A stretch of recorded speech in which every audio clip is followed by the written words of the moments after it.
in 2025 will finance water and sanitation projects in 50 underserved communities in Dagbon. These include Patinga, Lungni, Nakwanduri, while small town water systems are planned for Wulensi and Bimbilan. The Yendi water supply system will also be executed. We have been offered funds by the European Union to execute the Yendi water supply system and also the Tamale water expansion project. And then also under that project, it also includes Damango. The Savannah region is going to benefit from increased water supply so that the Gunjas will stop saying Chumunta. Your Majesty, Chumunta means there's no water. Damango is water starved, so once we get them water, they will stop saying Chumunta to people who come to beg for water. Beyond infrastructure, we're also restoring the dignity and capacity of the traditional chieftaincy institution. The Traditional Leadership Support Fund created under the 2025 budget will finance the preservation of royal archives, rehabilitation of palaces, and logistical support for traditional areas, including the Dagbon Traditional Council. We recognize that tradition is complementary to development. Tradition is foundational. This government will not sideline traditional rulers. We'll partner with you. We'll listen to your wise counsel. We'll honor your place in the national architecture of governance. Your Majesty, let me also acknowledge your wise leadership in promoting peace beyond the boundaries of Dagbon. Your quiet interventions in disputes across Mamprusi, Gonja, and the Eastern Corridor have helped reduce tensions and avoid escalation. And Ghana is grateful to you. I remember your visit to your brother, the Yegbonra. It was a fraternal visit. I believe it drew our two people, the Gonjas and the Dagombas, together. As we look ahead, I'm confident that your legacy will stand tall, not only as the king who healed Dagbon, but also as a statesman who helped shape a more united Ghana. In the coming months, we'll work together on commemorating the 5th anniversary of your enskinment, an occasion of national importance, and I pledge the full support of my office to ensure that this celebration reflects the glory and resilience of your reign.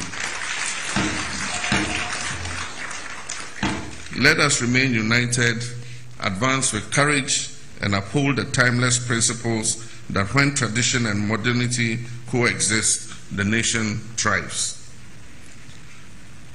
As we say in Dagbon, another quotation, Na yorimi ka yerika bohigo.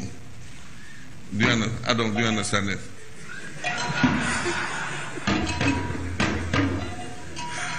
It means the king's walk creates the path of peace. May the Almighty God guide your steps, Your Majesty. May your reign be blessed and long, and may the kingdom of Dagbon shine as a beacon of tradition, resilience, and progress. Empire Pang. May God bless Dagbon. May God bless our homeland, Ghana. I thank you very much.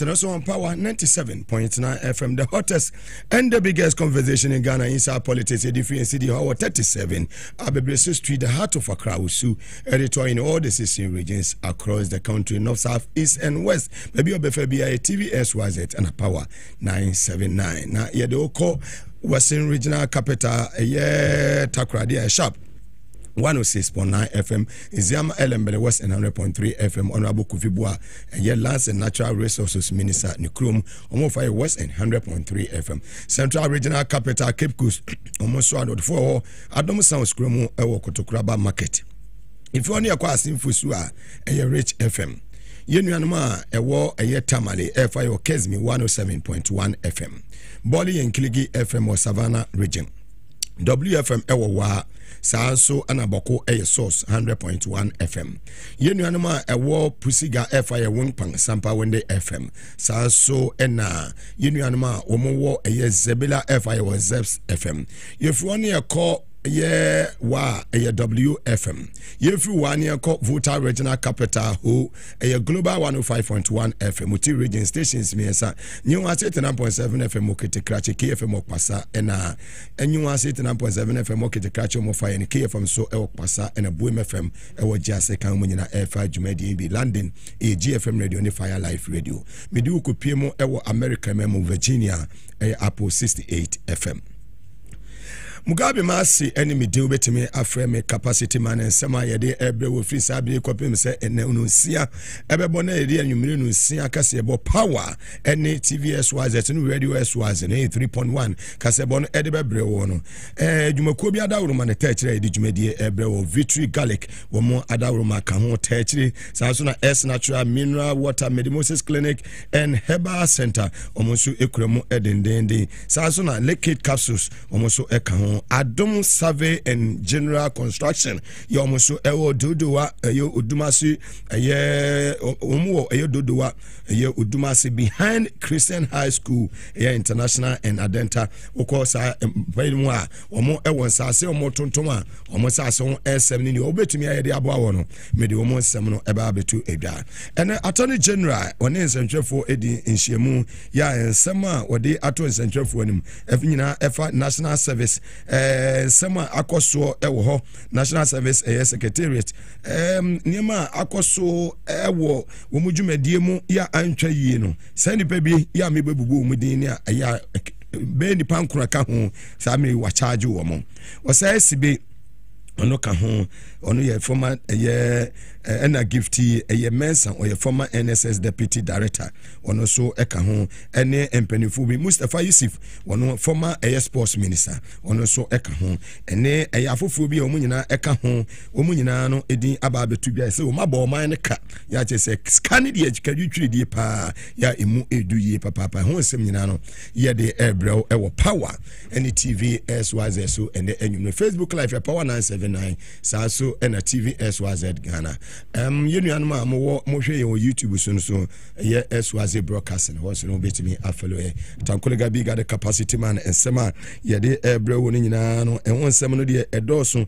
na eye me maame kase bi na woda ofam fonye no ntoso mame ne odi na woda na madam wa na woda yi eya awoda kase pa chese Ghana fo nyina jatum madam wa na me kana simi na niura and a former Ghana ambassador to Australia, Korea, and Russia. Now, or your queen mother, Edema, Timemufua, Omo, a Sian Krum, Tin, and Yakunyano, Nana, Uye, or ya dear ye of Fusua the second. Yache say, ni Diankasa, ni Credino, Mrs. Moriel, Ego.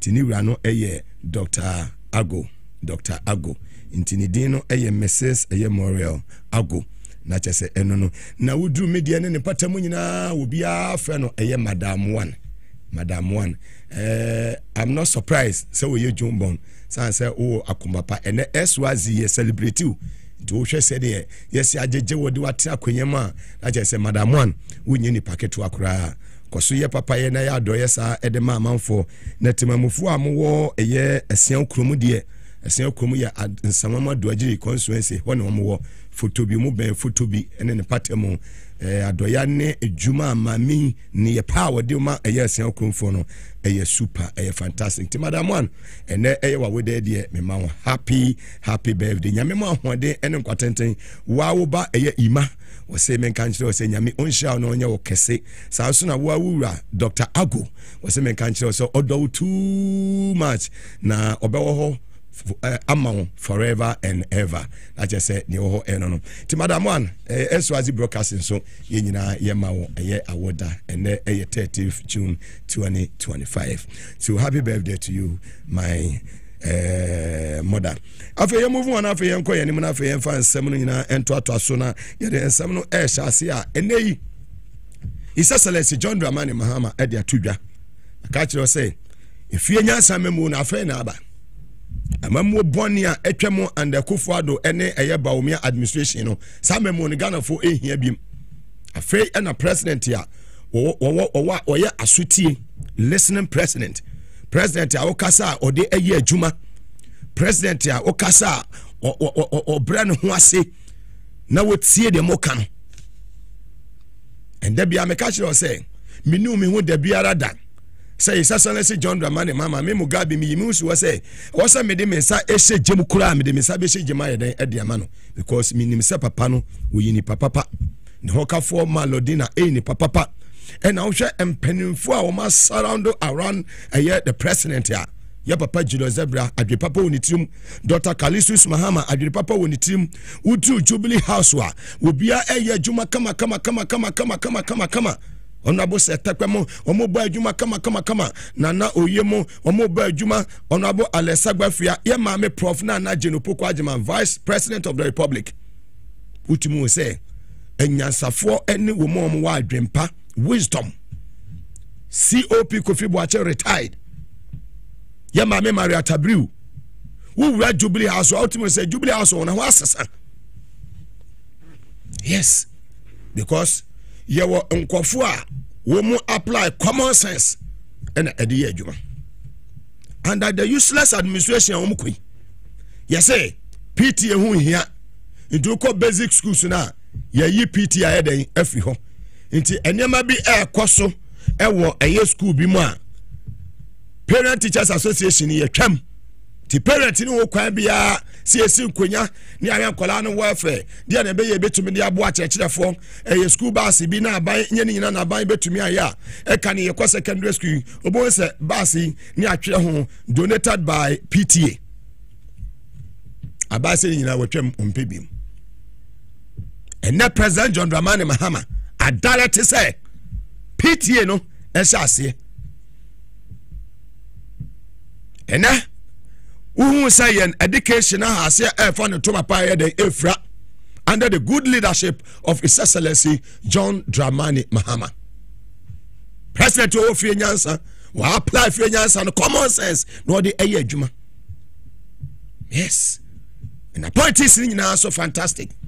Ubi any what as we speak, Ubeti Makasi way no hotechima our baby ada. Yes. And one will say, Ghana yedi. Why you know great police council? Ghana yedi. And over the first ministry, Dr. Manebuama, and you make Ghana yedi. CDS on the military Maba boy Juma. Ghana yedi. Ura a headquarters, police headquarters here. And one Inspector General Police opinion Christian Tete Yohono. Ghana yedi.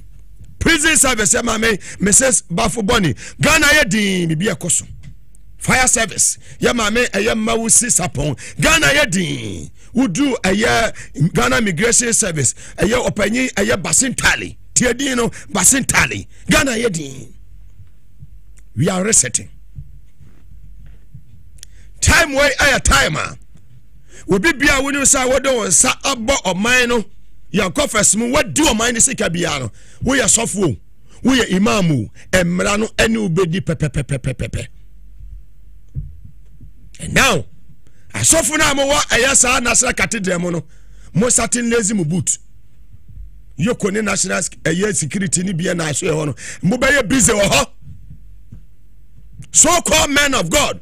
Yeah, mutumi we ma my way. Yetumi spend over $58 million. Etu amna doko. Yeah, na dani swimming pool no. More questions to answer. And this is the time. The time is now. Debiana me catch you in opposition. He said it is just a matter of time, and the time is now. Mubaya busy Monday to Friday. Interrogations back also sa mubaya busy. And the mama baby I drew. Now my focus say Jomama on to me Jobia Jomama the MPP and this year. Jomama oh you different. We and your father for all the money baby no. When your father for all be so be a do a mine seeker. Wama or mine say won say enye na atoto yie onabo akando ne penifo no a o ma sikonya ama midwives ne ye nurses yi nyame yadoma kire mo ba start adwuma na kaya no for the omani age no mo esre ame catch you say John Dramani Mahama will deliver kwa wi dada na ewia so obi a wo akoma pa bia no ho na wo bra ho ase no yakopon opegyawo me say leader on to be a good leader no enye yakwato no shop. If you are born to be a leader if you are born to be a leader enfa ho ni baby awo enfa ho ni baby awo hye yakopon ebema wo ad lead. That is it. Be more how many leadership qualities no, they are not born to lead. By His Excellency John Dramani Mahama okotena fear 8 years ya Ghana for Sunday ne ba biem. Hey, mahu difference. Wokwa market ayedi. Emani bo monsam pa yatiti so udu media market achemfo mai yatiti so Mugabe yatiti so say yes. Udu aje kotoku Jenefoi yatiti so Akufo the time Jene timi ko 27 million and the Jene bag ewo aje kotoku 1,300. Yabre ka na Akufo the time oba spend by 150,000 what media tono and now kwa ukura 120,000 obato sa aka no ene today dollar na drop it. One papa na ka ne ho asem no ne friend John Mahama no to no de wo kroso me sa ba be ka asem fi bia fa ne ho a me ma wo kwan me say Ghana Airwaves no me na me control. There's no journalist. I'm number one. There is no journalist. Ya me bia mu say ya wo check on numbers no wa check me de wo betra ba bia say NDC fraternity no wo ba be wura space no say when I answer hey wo be kwa wachi commander no ye ba ko pe wonu ani Mugabe Mase Atankole Gabi got the capacity man. But ye be ka say papa we our integrity ye be ka say we ni credibility ye build it suban ahobrase di nipa kwa akire ahomaso ebre nipa ase nukuredie edi nipa kwa akire betrayer ebre nipa ase ti wo wiase a som na som hie. Yes, osompa na wie ye no eye yedie pa ubedi ye osompa ubedi ye ewiase so ye obedi ye a na wo so de edan ye. Treat people good, treat nipa ye nyame be hirawo ene ye fiada wo ye muslimi a wakodjuma aba ochina 7-day Adventist for beko SDA for akwanhwe for beko nyame ya adoma akwasi ada Methodist beko Presby beko Roman beko Anglican beko Assemblies of God beko one man churches no bia beko. Powerful man of God Prophet Samuel Odonko, greetings to you and your family. And you was for money now. The good Lord is with you. Stand firm. Jesus Abrantia who land also show about life. God bless you, Jesus Abrantia. Jesus Anwofe, one wife, more God bless you, Jesus Anwofe. Reverend Obotu nyame nhyira wo sofo akosa wo land nyame nhyira wo no onye okese sofo eye makaba no so wo land nyame nhyira no onye okese afi ma me hyame nsam nase ene Friday ene ebojaye Dabia meka chosa kofo wo mo ya kromfo a ana oh Mugabe tobo emra no enie emra na so ene Attorney General ya find say Honorable Dr. Dominic Ayine what me up my an update on the Operation Recover All Loot omujumedi omudi ye ewo National Secretariat Service scandal any ghost names so is somebody ama wa my way ya boka ewifuo thieves and amomra na aba no me catch them say it is just a matter of time and today and 13th June 2025 emra na enene me pesa me yetie sam kakra ya penye efa you switch account home registered in the name of a suspect Osei SB na under President Kufuor no deputy Ashanti regional minister and obey Kufuor at the time obey KM mayor and free one was sambe head national service secretariat asuye national service asuye yeti ensema Honorable SB Attorney General Dominic Ayine ekafan ho ene. Investigations, however, established that Eric Nyako, from 2017 until April 2024, and Idrisu Ibn Abubakar, April 2024 to December 2024, were responsible for preparing and transmitting NSP payroll data to GIBS for payment of allowances with the approval of the former NSA Director General, Mustafa Yusuf, who is now an MP, Gifty Oware Abuaji, acting from February 2021 to September 2021, and Osei Sibe Entry, September 2021 to January 2025. Without their explicit authority, nothing was possible. In other words, all these transfers could not have taken place without the authorization of the chief executive officers and or the director general, depending on the nomenclature that was used to describe their roles.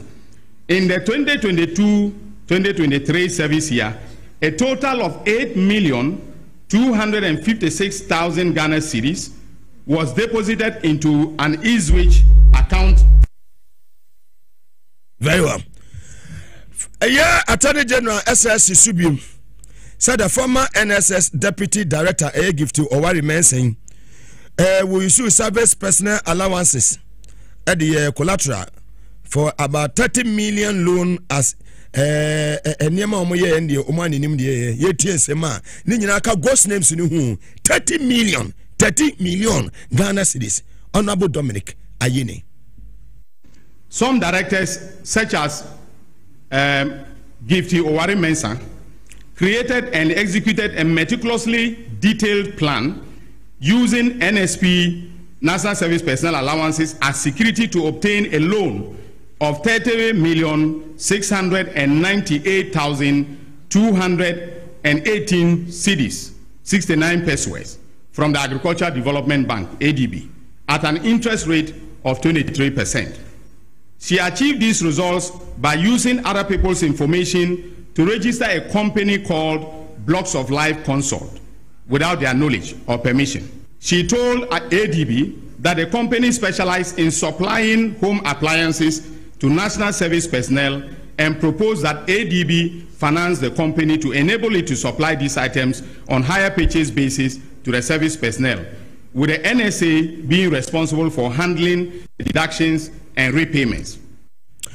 Within a year, 2 years, our service mono suspect I found a gift or remain what to me you sue 9,934 ghost names ena agya wode ejejejeje sesika nyina eno so Attorney General aye Dr. Dominic Ayenne omahu details. Gift Oware Mensah use a total of 9,934 ghost names to misappropriate the aforementioned funds. Investigation further established that after ADB transferred the funds into the account of the company, she subsequently transferred the funds into 4 different company accounts with the names of Amiacom, Scaffold, Oche, and Aristo Logistics and Trading. It was further established that suspect Gifty is a director of Amiacom, and Scaffold Company Limited belongs to suspect Abraham Gezi. That between 3rd March 2023 and 24th May 2024, suspect Gifty transferred 22,925,518 Ghana cedis and 69 pesos to Amiacom, 1 million Ghana cedis to Scaffold, 1,572,000 Ghana cedis to Oche, and 5,200,000 Ghana cedis to Aristo Logistics and Training. We have this. Eti Attorney General sign added to ya. Why a fantastic man, Dr. Dominic Ayenne was added to ya say a year former sports minister. I pay enana na Landiu Mustafa Yusuf. Was I SB entry? Give to our mesa. Any animal crown eka hon 9 others. Ya no munyina ewo eye NSS one. Womu etumi ewia wo man we sika. Omabo man we ka. Sika omwadie omawia no eye 548 million. Ni nyina eye ghost names ya. Womude esehye eye enkratemu. And also Attorney General eka ho asem. Ladies and gentlemen of the media and my fellow countrymen and women, having concluded our investigations, we'll be filing charges against 12 suspects who worked as directors and staff of the NSA. I've already listed them, but for the abundance of doubt, let me mention them again. These are Mustafa Yusuf, a former executive director, Osea Sibe Entry, former director general, Gifty Oware Mensah, former deputy executive director, Kweku Ohinijan, former deputy executive director for operations, Abraham Bismarck Gezi, former internal auditor, Kweku Dechi Eje, an accounts officer, Idrusu Ibn Abubakar, former head of accounts, Stephen Kobina Jemfi, we've asked that he should be rearrested because we've discovered some new accounts that contain some deposits, and so he was picked up this morning. So he is currently he's undergoing further interrogation. Koforidua, he's the Koforidua director. Then Prince Agbofa Ewuku, a district director, and Jacob Yorsin, management information systems administrator in the northern region. We will also file charges against the following persons who are vendors on the marketplace on the central management system of the NSA in the eastern, Greater Accra, and Ashanti regions. Isaac Osei Asamani, the owner of Stalwart Option Buy Ventures. Charles Ohomening, the owner of GH Ohek Ventures. Philomena Arthur, the owner of Brainwave Ventures. Rose Hamilton, the owner of Marine Ventures. Kweku Opare Agbofa, the owner of Franlisa Ventures. Solomon Jamina, the owner of Afarita Ventures.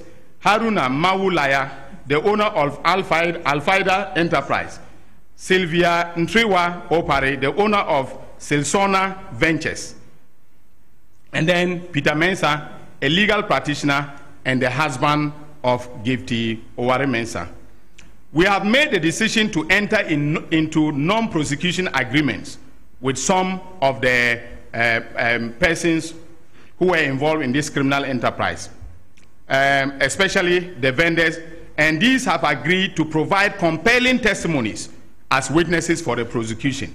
In this regard, we have agreed not to disclose their names or their details at this press briefing as part of the NPA, that is a non-prosecution agreement.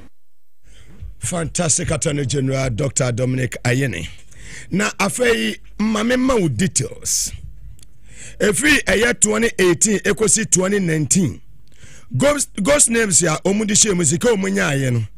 25,857,836.16. 2019 ekosi 2020. Ghost names sika omunya ayeno. 21,613,962.24. Yako 2020-2021. Sika omu area ye ghost names no munya ye no. Nsamadi omu ne hyehyɛ mu no. Ema aban yetu ya ho ka no. Na 55,670,584.32. 2021-2022. Nsamadi no yomu de hyehyɛ mu ni o. 61,383,025.74. 2022-2023 na jase no na agba konkoti ba omu beko obenyina ayekese tuomu peske mu odru esemedi omu de hye mu 2022-2023 no 350,926,977.12 and the last year womu se oma wie no 2023-2024 SMD no 32,881,157.07. Eti nyina okika boma ubenya 540,333,542.65. 6 yes emu sika omu awia eno no adana mudi Ghana brosa nsamadi omo nya adwuma ebi mukura ye 70 years 65 years omu ko pension ebi mukura isi amananefo nyina Kenya ne adefo nyina de ntimi bebi. How can you do this to Mother Ghana, your own country? No British man will do this in the UK. No American will do this to Americans. No German will do this to Germans. Adeni di abro ene adwenebone korono ase Ghana nipa bi mwasa mambo force adena mo ye mambo force akoronfo ase force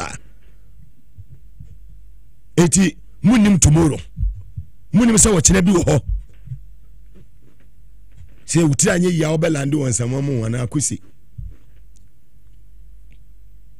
na we mo mudi wo mo kwa it hard labor no mo na mo nam no mo dokwa ho enye wo ma omakọ wi amponche ne nkrantia ne assault for no da bi o mo na o se mo yi wo mo ba ye adwuma wa abontunu sa criminals we mo no se mo fa ne wo mo guilty court for ne wo mo guilty mamo mo hyawa sa akeke gise bia obi a on head grounds or bia wo yare gitko wari say okonsa na so won no a obetimi adofan mudi ni bejina sama mu jan shan so dokosi eye probi matobu to Mustafa Yusuf so on the minua oni se mu betimi ede kwa ho ado ama no omo sa anu so mu yi o mapie so mokoye adwuma ne AK47 di o machi ne ma twe ni din egu na chi Mustafa Yusuf former sports minister, former NSS director. Muma chiro mu bibi. Chrono no ye too much in our system. Obi ba boa obi a this odi bibi to ho. And that is one thing I hate in my life. So oba boa nipa, just I would them dear son aba boa nipa wetimi amboa nipa.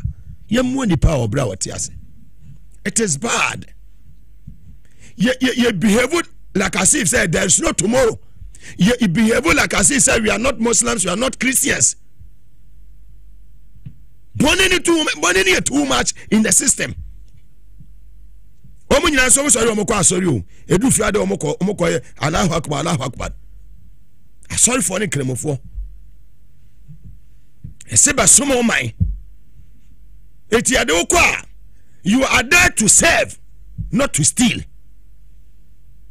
So dear question, my advice to those in the various positions now, John Mahama's appointees. Yes, so what to say? A judge, I know I day. What's in Sway day? Obi about you say she, I know I day. What's in Sway with you? I buy a debate, and run a debate, you debate Boba. One day, power change ya.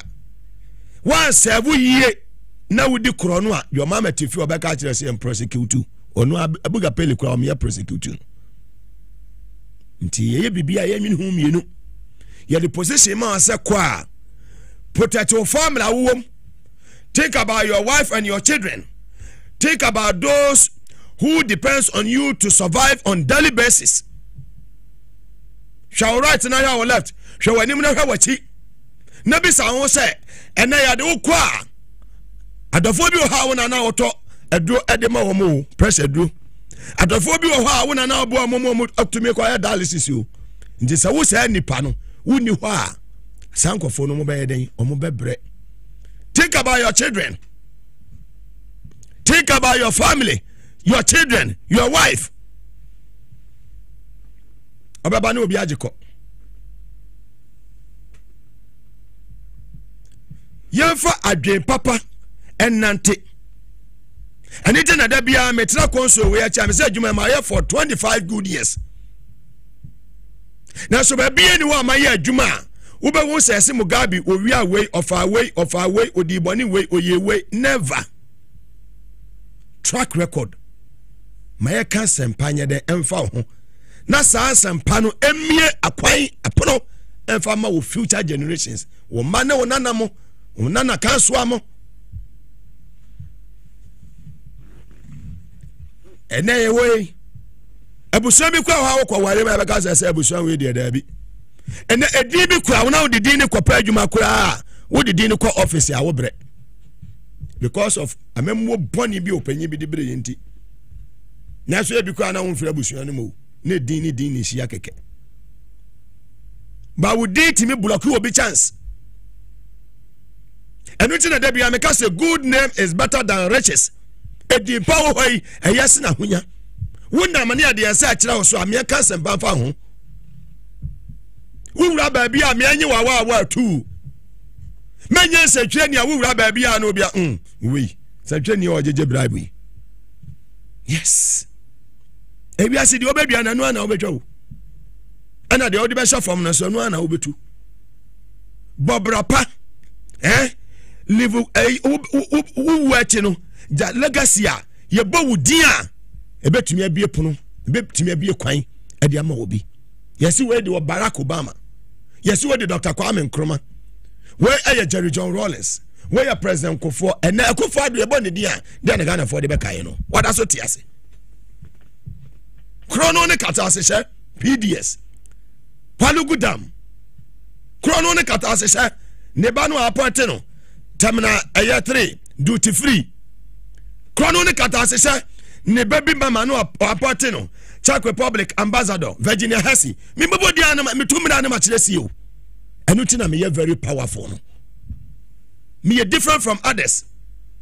Me tu futuro enwu ma hefo ni metiefu ani. So anytime I me trako so na chi no me deliver me kasa unu se nsema me ka no ye fie nyansa nkwa na me ka kire o. Do so me tufu a me tufu. Nipa ho na nipa ni ho kina. Wo adwena pa. Na de obedua no enu ana obetwa. Ene ye nuanom nurses for. Ya mi shiramu. Ye nuanom midwives for. Ya mi shiramu. Sufra mo no. Maja to me say ama call it off the strike. Ochina mo be den. Mo be ye adwuma. TNA, the Ghana Nurses and Midwives Association, Oma call it off the strike. Yami adu mochina, Oma be kwa adwuma. Ye tie the course. And Ghana is currently responding to over 79 confirmed cases. The leadership of the Ghana Registered Nurses and Midwives Association embarked on a roadmap of industrial actions on 2nd June 2025 with the wearing of red arm/headbands, followed by withdrawal of outpatient department and emergency services, which culminated into the total withdrawal of all nursing and midwifery services on 9th June 2025. Our demand from our employer was simply to have the collective agreement of Ghanaian nurses and midwives, which was signed in May 2024, duly implemented without any further delay. Having monitored the misinformation, disinformation, and the propaganda that have surrounded our strike action, considering all that has transpired from 2nd June 2025 in relation to the pleas of the good people of Ghana, pleas from our patients, and the timely intervention of the Parliamentary Select Committee on Health, the leadership of the association wishes to state as follows. The engagement held with the Parliamentary Select Committee on Health and other interested parties on Thursday, 12 June 2025, was very fruitful and has paved the way for an amicable resolution of the impasse with our employer concerning the implementation of our collective agreements. The Ghana Registered Nurses and Midwives Association's industrial action, initiated on 2nd June 2025, is hereby suspended, pending the outcome of the follow-up meeting scheduled for 26th June 2025. We call on our dear nurses and midwives to resume their normal shift duties from Saturday, 14th June 2025. Nyame enshiraw. Ewa hu dimina. Ipane wuawie. Omom wuye ne bi NDC fo bi MPP fo. Ukunu ene ye English amount from MPP constituency chairman. Wa de ye eye. On se wani ewu. Okasa nyina wani nye udimi na nyina wo mood na wo mu kwa enye. Ko si nipa ni bi ewu. Ti wiase a adwene bone politics adwene bone wiase we so we live once nipa kwa yanton wa Kanesi market yanton wa Malata market ani yanton wa medie anasa ajinkotoko anasa wa market wu asa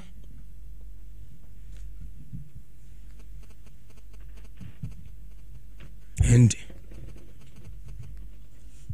me we akura aka me mmo because o sheni pa bufu politics na di wewu areas no munya mra ye be so mo kete doctors nurses midwives mutimi ko demonstration mutimi ko aya strike aya essential services you are there to save lives. Yes, it is time. It's Excellency John Dramani Mahama. You have the numbers. The time is now. Move airline on phantom legislative instrument. Mumatum 2 tests. Mo pasemra. Enso mo kete. All the nonsense must stop in the system. It is time say I was nipa adwene bonu otirima atimi hwa wanim ka che say dia wo ye nenye sesa. Ya mu ye nyina so mo bobu hu akonta. Obeba bebu obiara 10 senior no nyuma city and amonya exceptional the fantastic health minister, my good brother Honorable Akando. Keep the fire burning. You are doing a great job for Mother Ghana. And also Ekasai Yeti Honorable Minta Akando. Ghana is currently responding to over 79 confirmed cases of monkeypox, but let me be quick to add that we have recorded no death, and as I speak to you now, there's only one person on admission. Though confirmed cases, but there's no cause for alarm. yet another reminder of our evolving public health landscape. Ladies and gentlemen, the COVID-19 pandemic did not just challenge our systems, it exposed them, but it also gave us a unique opportunity to rebuild smarter, stronger, and fairer. The Pandemic Fund is part of that rebuild. It is more than a pool of resources. It's an instrument for change. It enables us to invest in early warning systems, health infrastructure, workforce readiness, and community engagement. As Minister and co-chair of the steering committee, I'm fully committed to ensuring that our systems anticipate rather than chase outbreaks. Our health workforce is not only trained, but adequately resourced. And our most vulnerable populations are protected, especially in times of crisis. Let me take this moment to express my sincere appreciation to our partners, the WHO, FAO, World Bank, Ministry of Finance, Ministry of Agriculture, Ministry of Gender and Social Protection, Ministry of Environment, Ghana Health Service, UNICEF, and the civil society for your technical support and collaboration in securing Ghana's successful proposal under the fund's second call.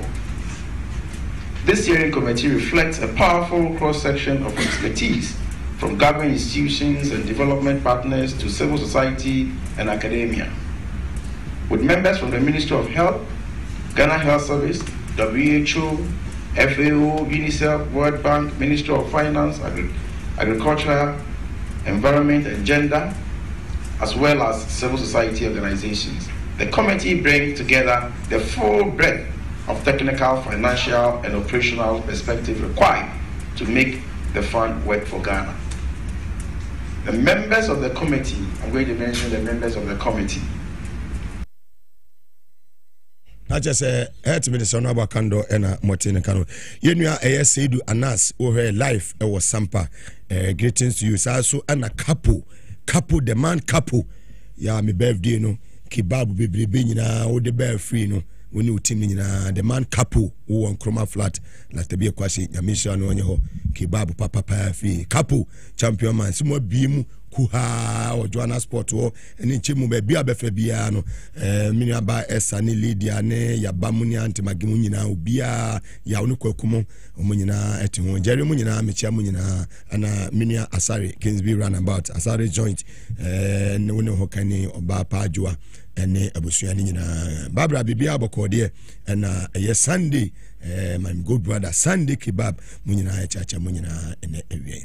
Yanko Abuzu Asuye na fe yankoji apomudemu nkomo ye twetwe wi na fe ye de dakanyina e de abramo edu Fridays ya eboja ye asuju akwadwo yeboa ene ye Charles Makati ene ebebane yanko Dr. Abuzu Doc Mwakwaba mejo so moga bibi abakode wa wini moga a friend say ajekum tiase na oyo samai then pese wa kwa kudin sama mpumuni patiase na chese ne huodene fantastic adumni grace adawro ma me huodene papa na te said me huodene ne no sanso na gozo he back ne ke fu nyina so se mo che ana moga Ghana fo bi brabo wa baso yes sama me papa man na patient fo no wa mosi mugabi wa pa na aiso no mpu na ye doctor no Sami ade anya papa bia ne ho amedi ho adase entino enkrofo ka se o nurses ne doctors mo ba o nya abotre ahwe o mo yie yes boko obi aba wa se eya meka enya meka sapepe ba wo bo adwuma nyagopo adum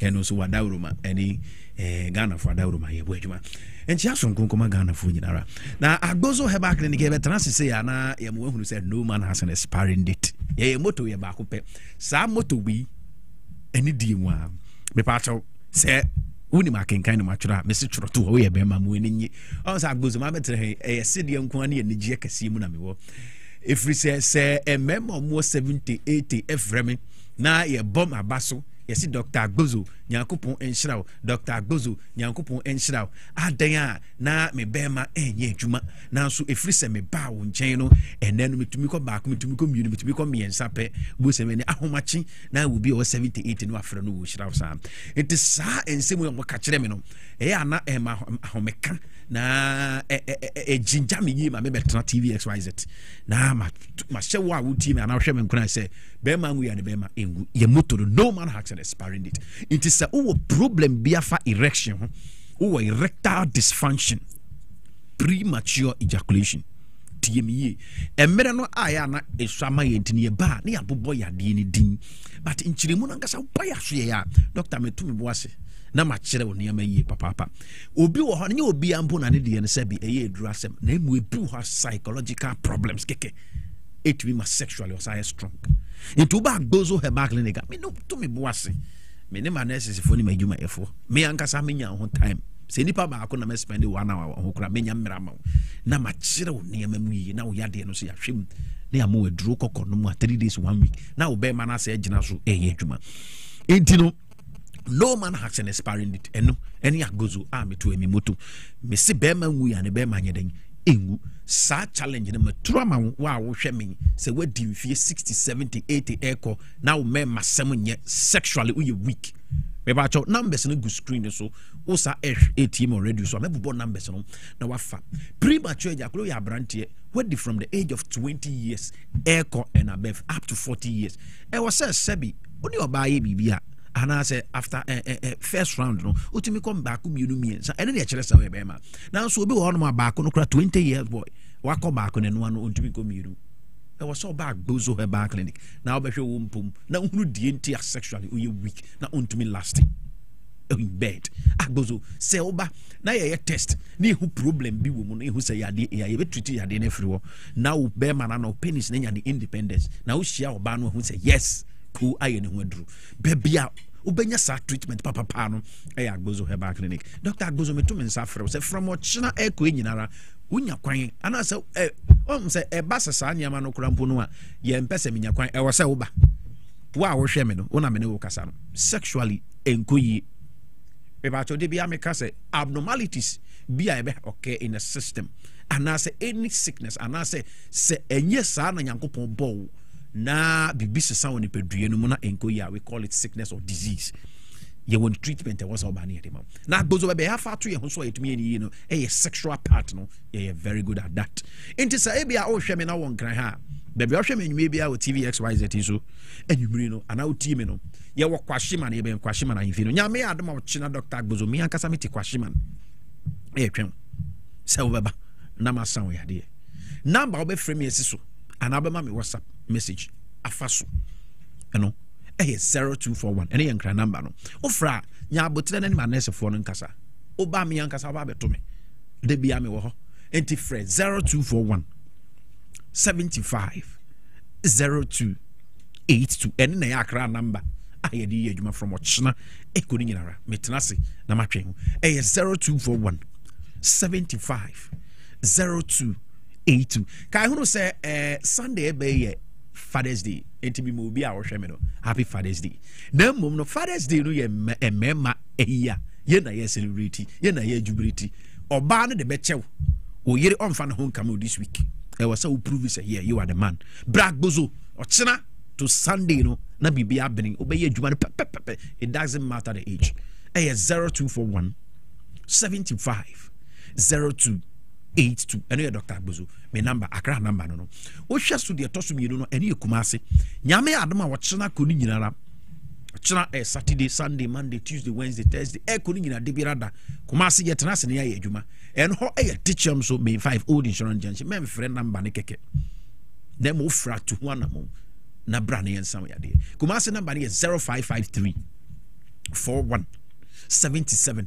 52 Kumase number ne 0553 417752 Kumase your number is 0553 417752 0553 417752 o hwɛ me wo dowenya afienya somanya odumase krobo ubetumi abakwashima na mum sa obentem ashaman afienya dowenya community 25 honum nyinara na mobeba Savannah Junction team ye wachina nyame adoma Agbozo Herbal Clinic ye treatment ni bi whatever community 25 a branch back ho Savannah Junction and no 0557 40 2696 0557 40 2696 and na yade ba ko so wachina nyame adoma ye tena se ahwe ne ye pa ye kokobo yade hemorrhoid kwasi brody friend hemorrhoid and a hemorrhoid baby I will show me the whole Ghana o sa yade ni bi afre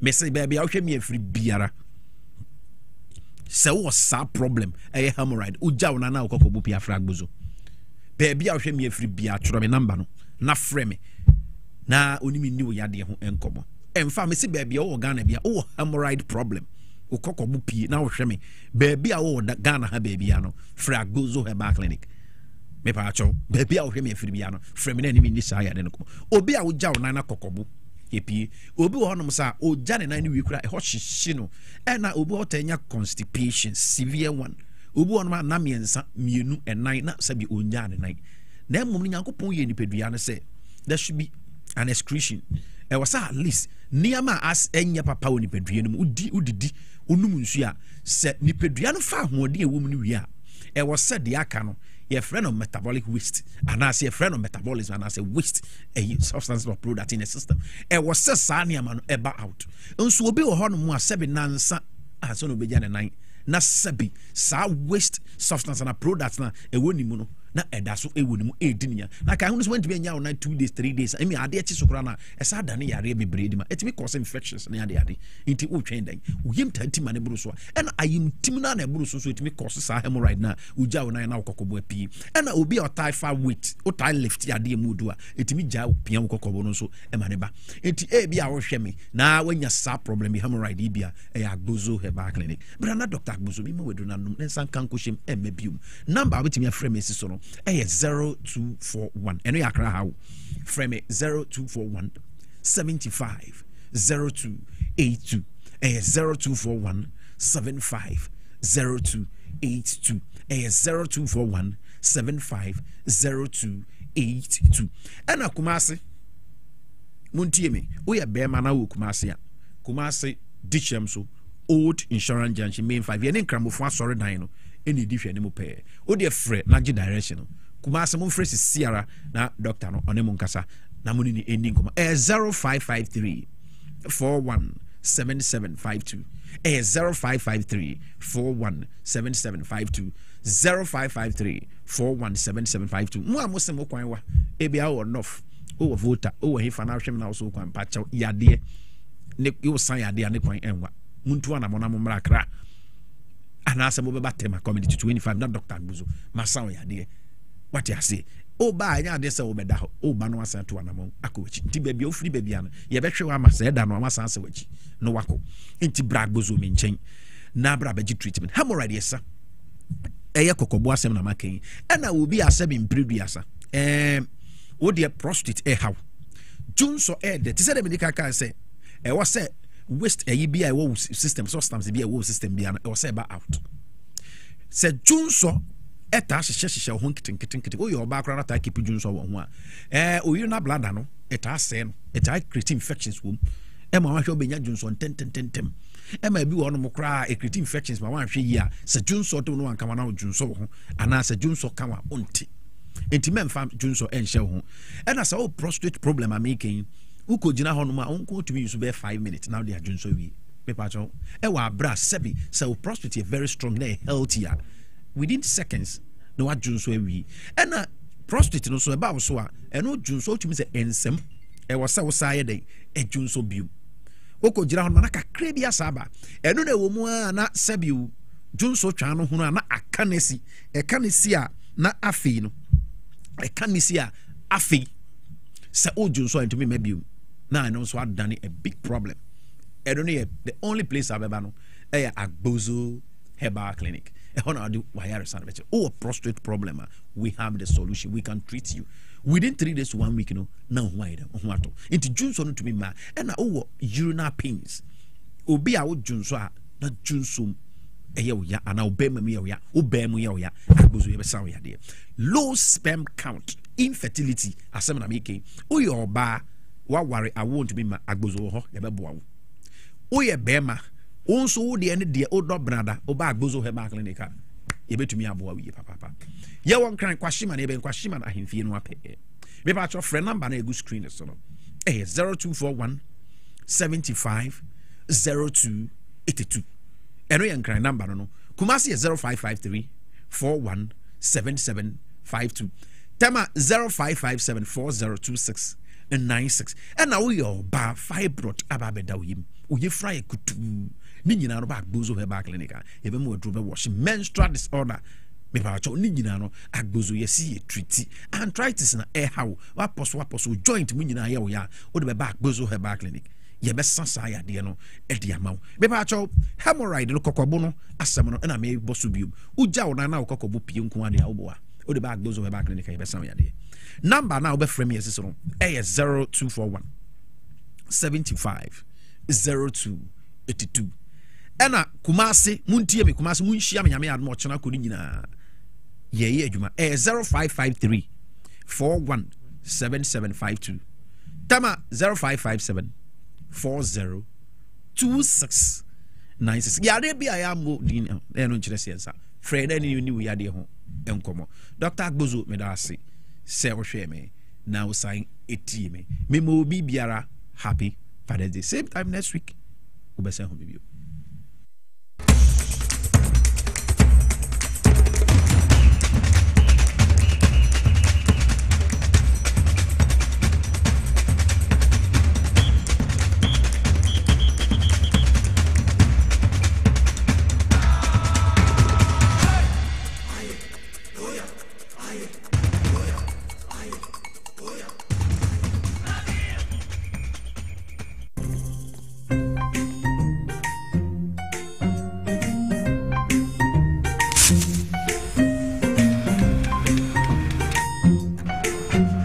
Mido, Ghana Biana.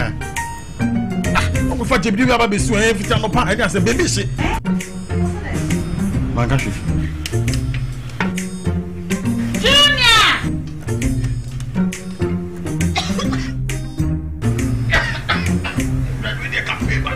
I'm saying so enough for maybe the no. Sister Coast Pa. It's a winning gas. I'm using the why. Why?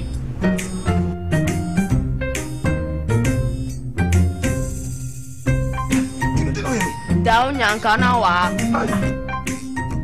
Sister Coast. Use gas. Gas ye fast, ye easy, ye convenient. LPG, let me see your hand.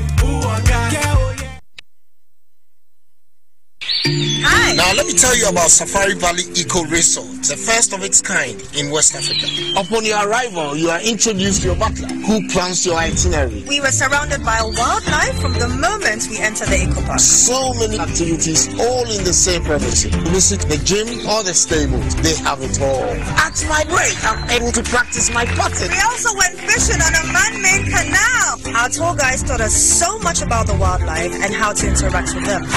They used only electric vehicles here. This creates a serene environment. I'm told it's over 1,000 acres. My cabin here sits on 2 acres with a large terrace space overlooking my private swimming pool. Now this is royalty.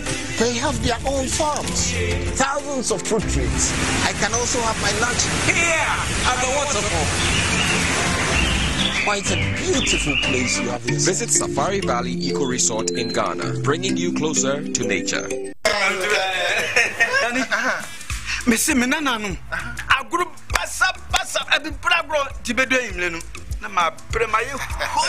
As for me, I take very good care of my grandkids. Ye dear grow, na yes, a room maybe crana, me bano timide, or maybe gumi so weekend. Hey, remember.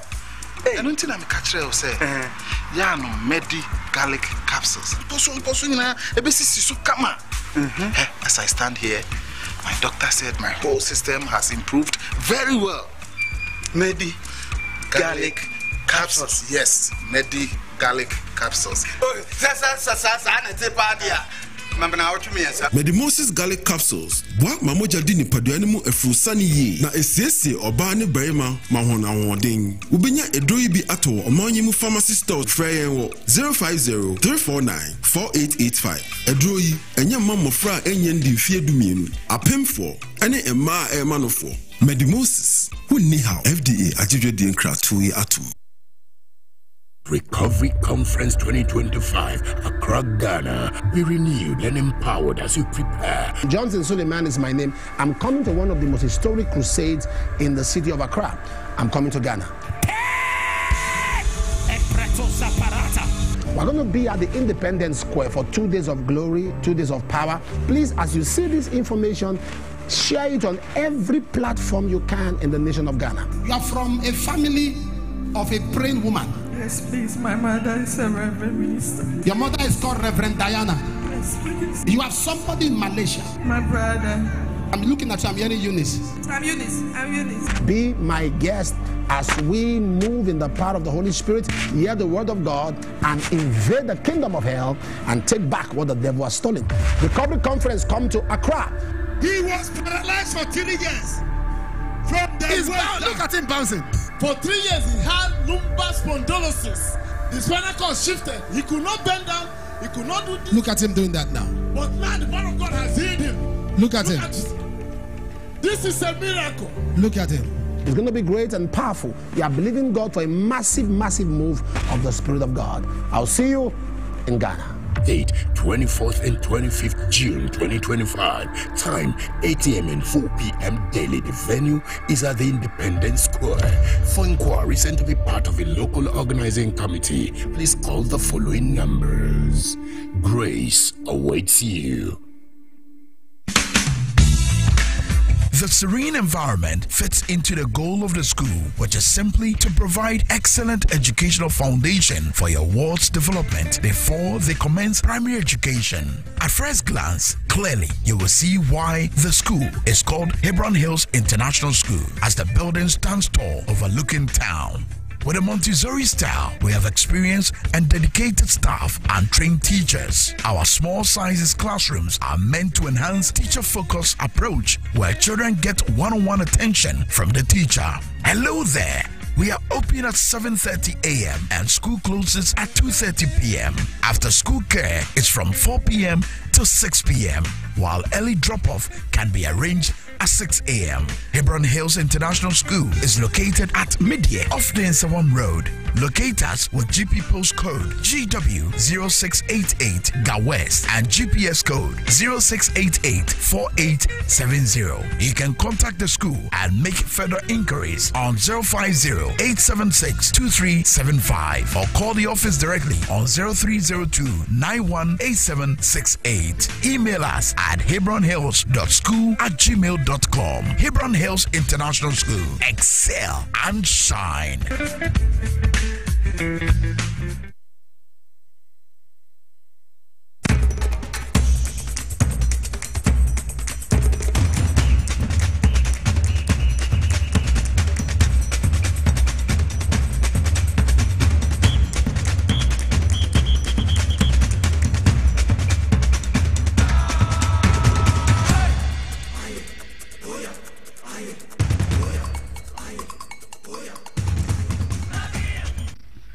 Your Excellency, President John Dramani Mahama, President of the Republic of Ghana, the Executive Secretary to the President, I see some notable, respected senior citizens, Chief Bishop Lara Naandani and Uncle Kwame Pienim, and Thomas Tanko Musa, leading the Ghana National Association of Teachers, General Secretary, and other very distinguished ladies and gentlemen of the leadership of the Ghana National Association of Teachers, technical advisor to the minister, officials from the Ministry of Education, Deputy Director General GES. On behalf of President John Dramani Mahama, you are welcome to the presidency. Mr. President, NAT is one of our partners and collaborators in the provision of inclusive, equitable, quality education in Ghana. And Mr. President, evidence abounds that we cannot achieve quality education without positioning the teacher. And therefore, the service of the teacher to the success of the learner is a sine qua non. And the presidents appreciate the contribution of the teacher and teachers to Ghana's national education development, particularly to the building of our human capital. I'm sure part of that gesture, Mr. President, is why you have invited them this morning. Mr. President, I don't seem to own the issues, but at least I'm happy that there is no threat in the industrial, there's no threat to the industrial peace and harmony of the country. They have legitimate concerns, which concerns about unpaid allowances, some conditions of service not yet met, but will be met by Mr. President. And Mr. President, that has an appreciation that you inherited a very difficult economy. Even if they were going to doubt, they will speak to Uncle Kwame Pianim to know that. But Mr. President, to appreciate that part of your policy drive for education benefits them. And I'm happy to note that the President have given policy approval to one of your main concerns, the position of the Deputy Director of Education, where no office space is available. And some of your own have been on for 10, some to 15 years without promotion.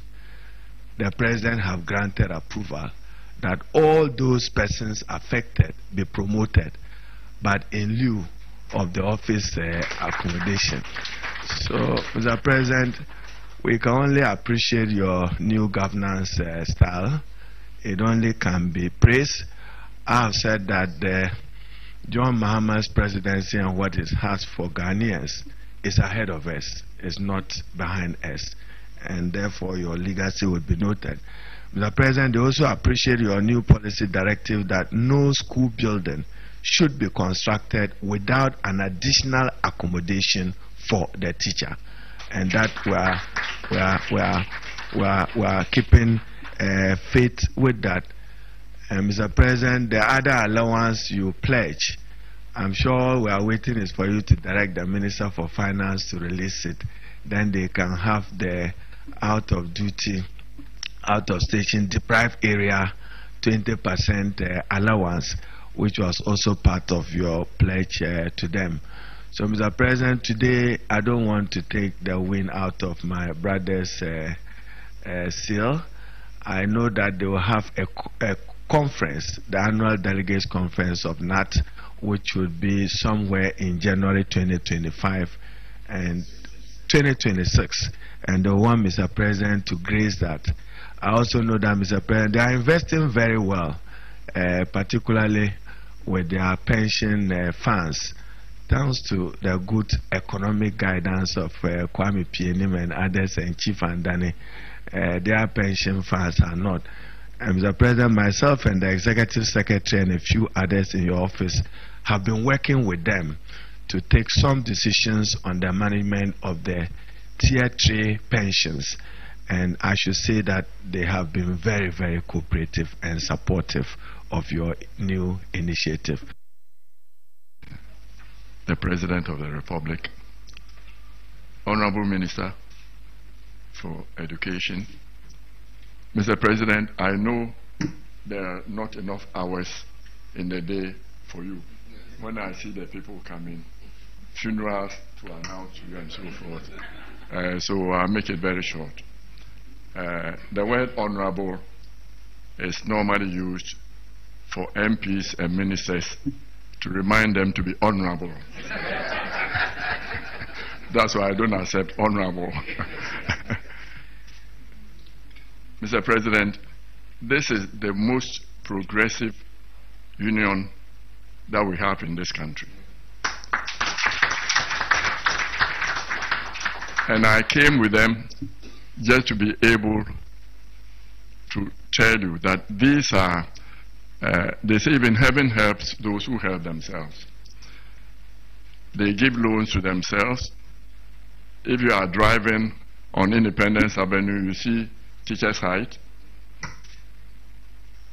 We started by each teacher contributing 1 cedi a month. And for 200,000 people, about 200,000.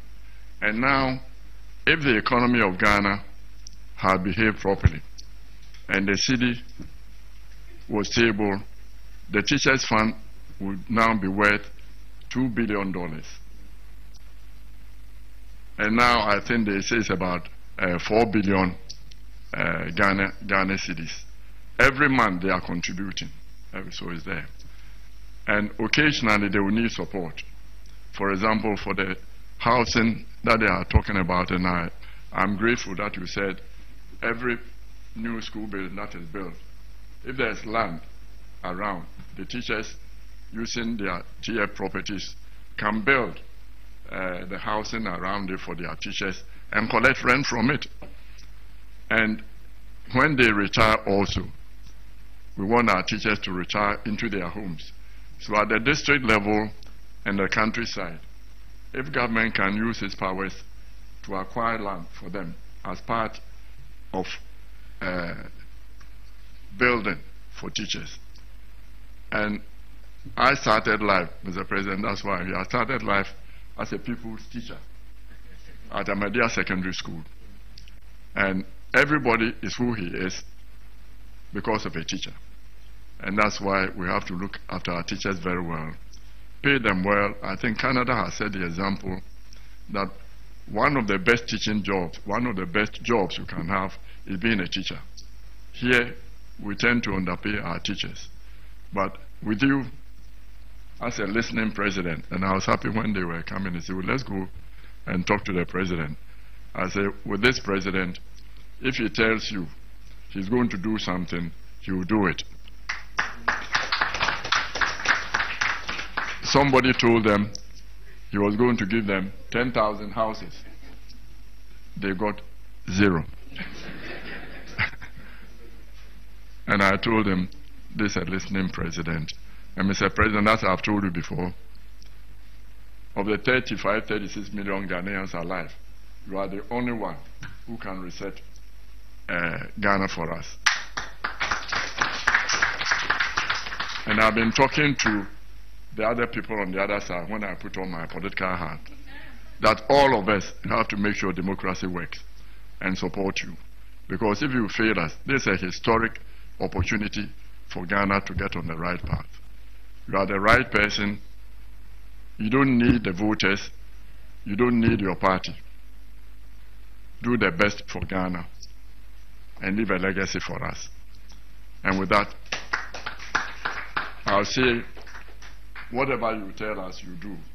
And I'll plead with you, if you give us a liaison person in your office, one of your presidential advisors, so that when we have any problem, the teachers, we can go to him, because you may be too busy and then they whisper into your ears. The teachers need that. The teachers are looking after themselves and help them to help themselves so that they don't come begging or going on strike. Thank you very much, Your Excellency.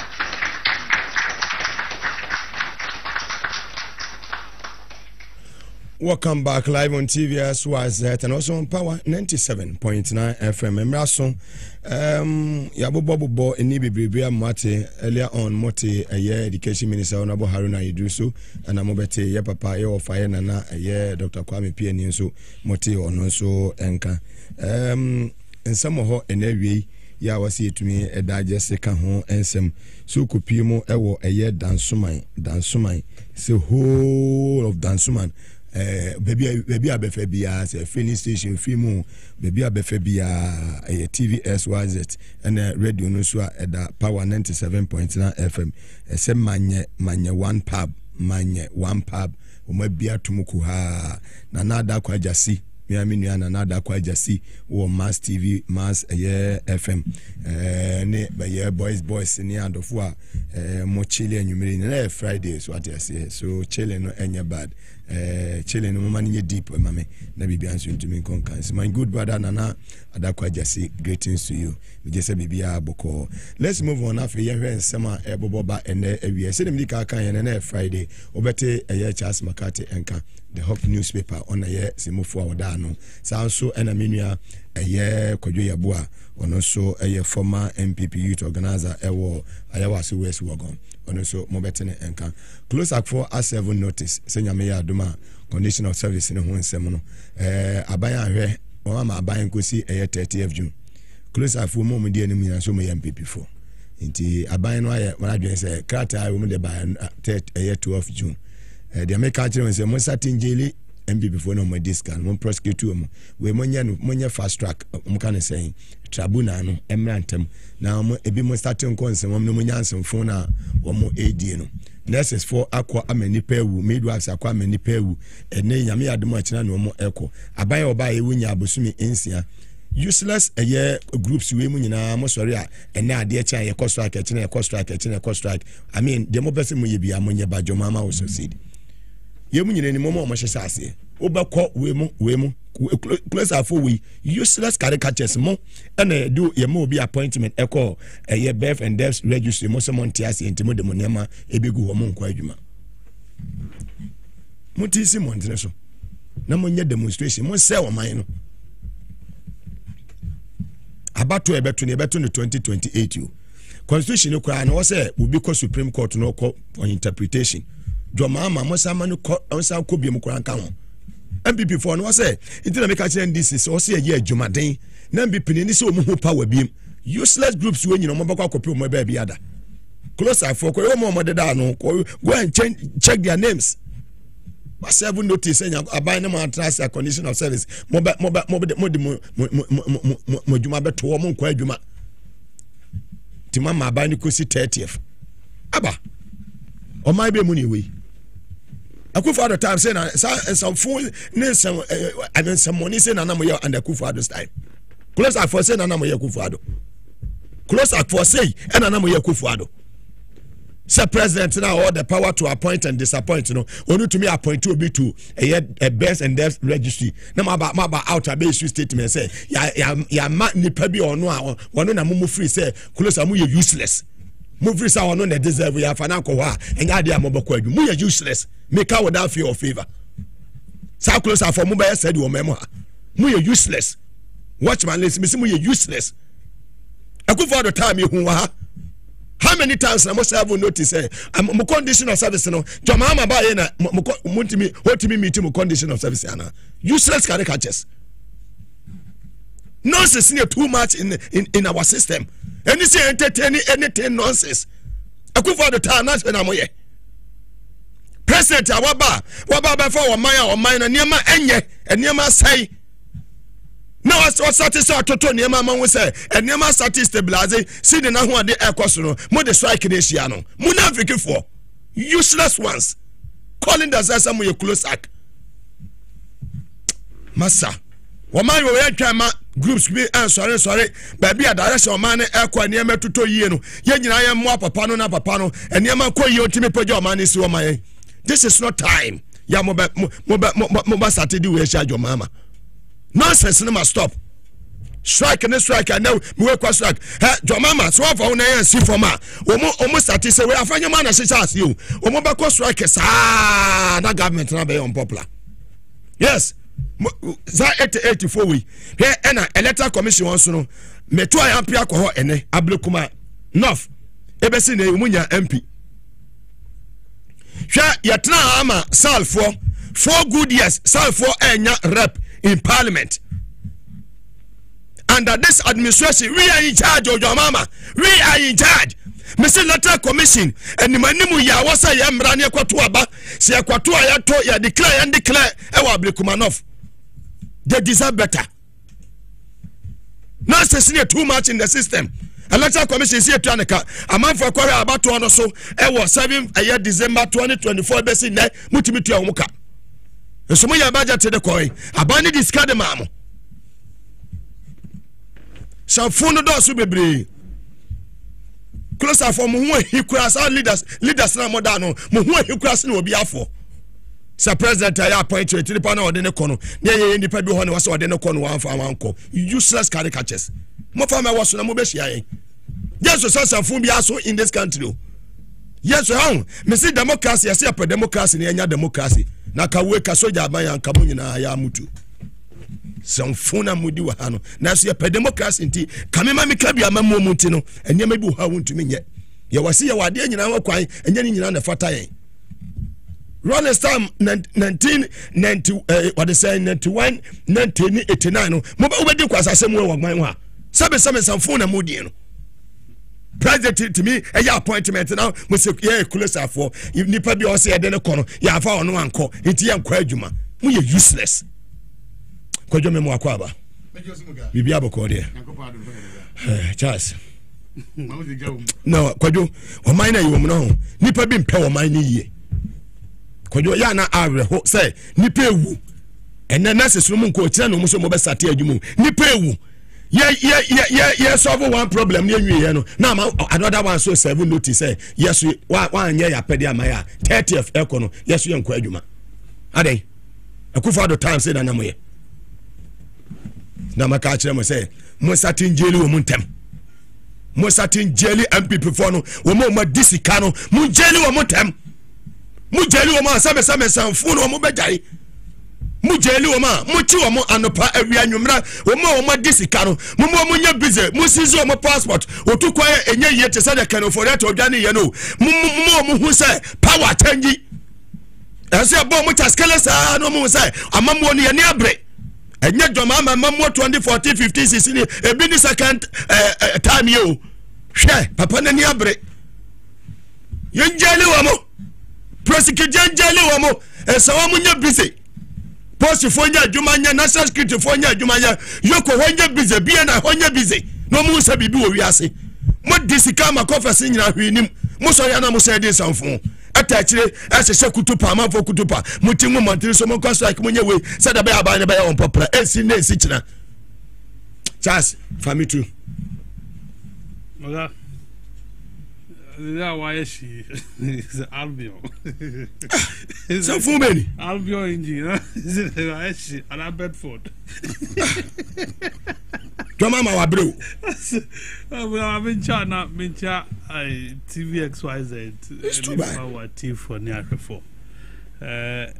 Closer corner assassin mami. No, closer. See, closer sana. A cat topic be home.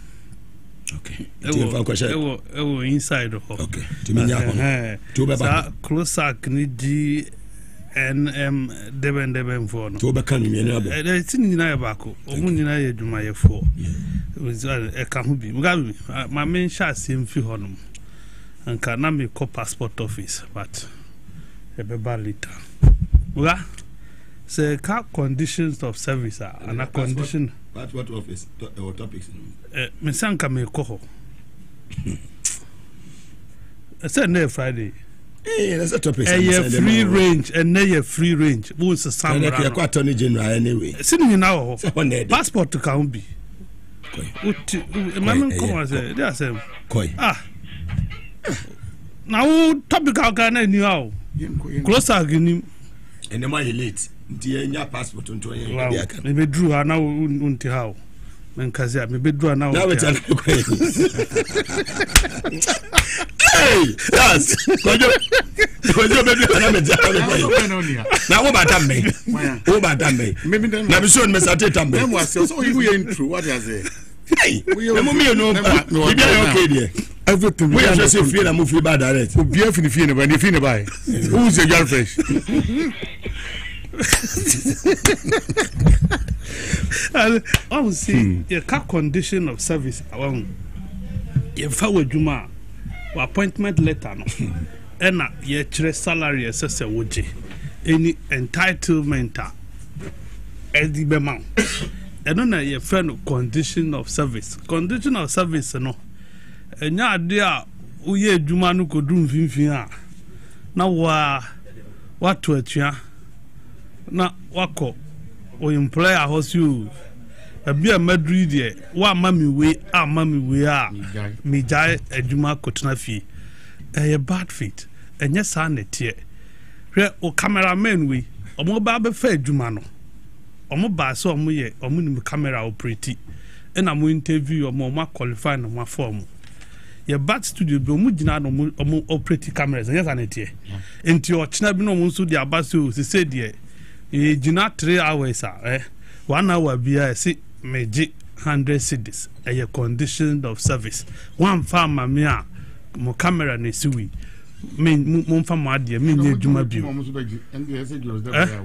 who does that say omutense funeral allowance funeral grant na u je appointment letter no anya bia na funeral grant na e ka ho bia na tools allowance nurse ben na fifie kwa adwuma mu a odi tools fifie di ko nurse ben midwife ben na so fie kwa adwuma oso ono anu tools a odi kwa adwuma mu ho ntia abaya necessary say ono pese oji tools allowance eye ana mo ka say omo promotion hu abasem what I say ye promote omo pe se omutiminya kwenya advance more no career development hu no mo ka ho asent e bia ban mo advance legitimate concern pass obega chemi say uye adwuma story building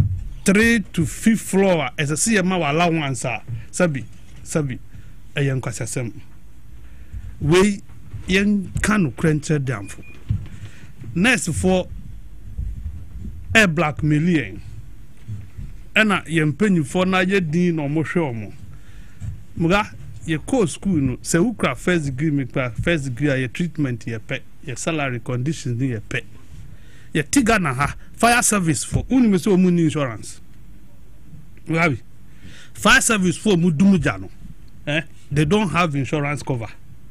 I'm telling you this on authority. And you say, me see. And you say, yes, me see. Fire for a share, fire service for a share.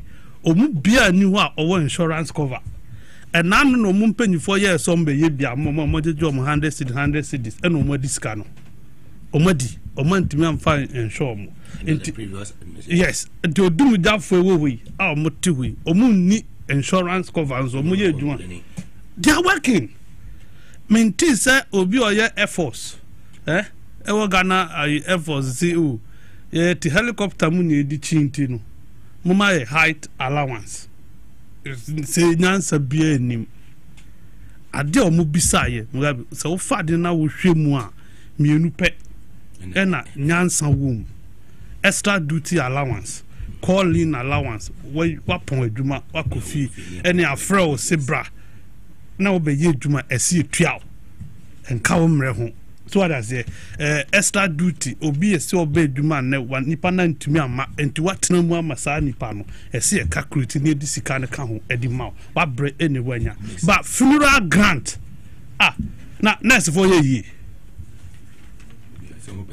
next for a year wo hono mu ana oh that you see mo bisade a mo misade asabi nyansa wom na yatimi aka bia boa mo bisade na ye be ka bia boa mo na mra no kra ma ho kwan say we ye lockout dia mo kano sit down and ye nkwadwuma strike no so mo jitu mo ye essential service providers you don't strike and untina soldier phone strike ni wa what is 37 minute hospital mark strike that.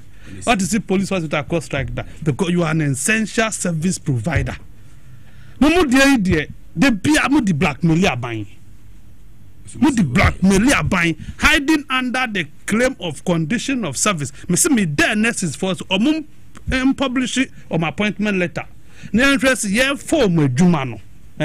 E wo mu se be mo funeral grant ana. E wo mu si ombenya ayi ana. Dabi.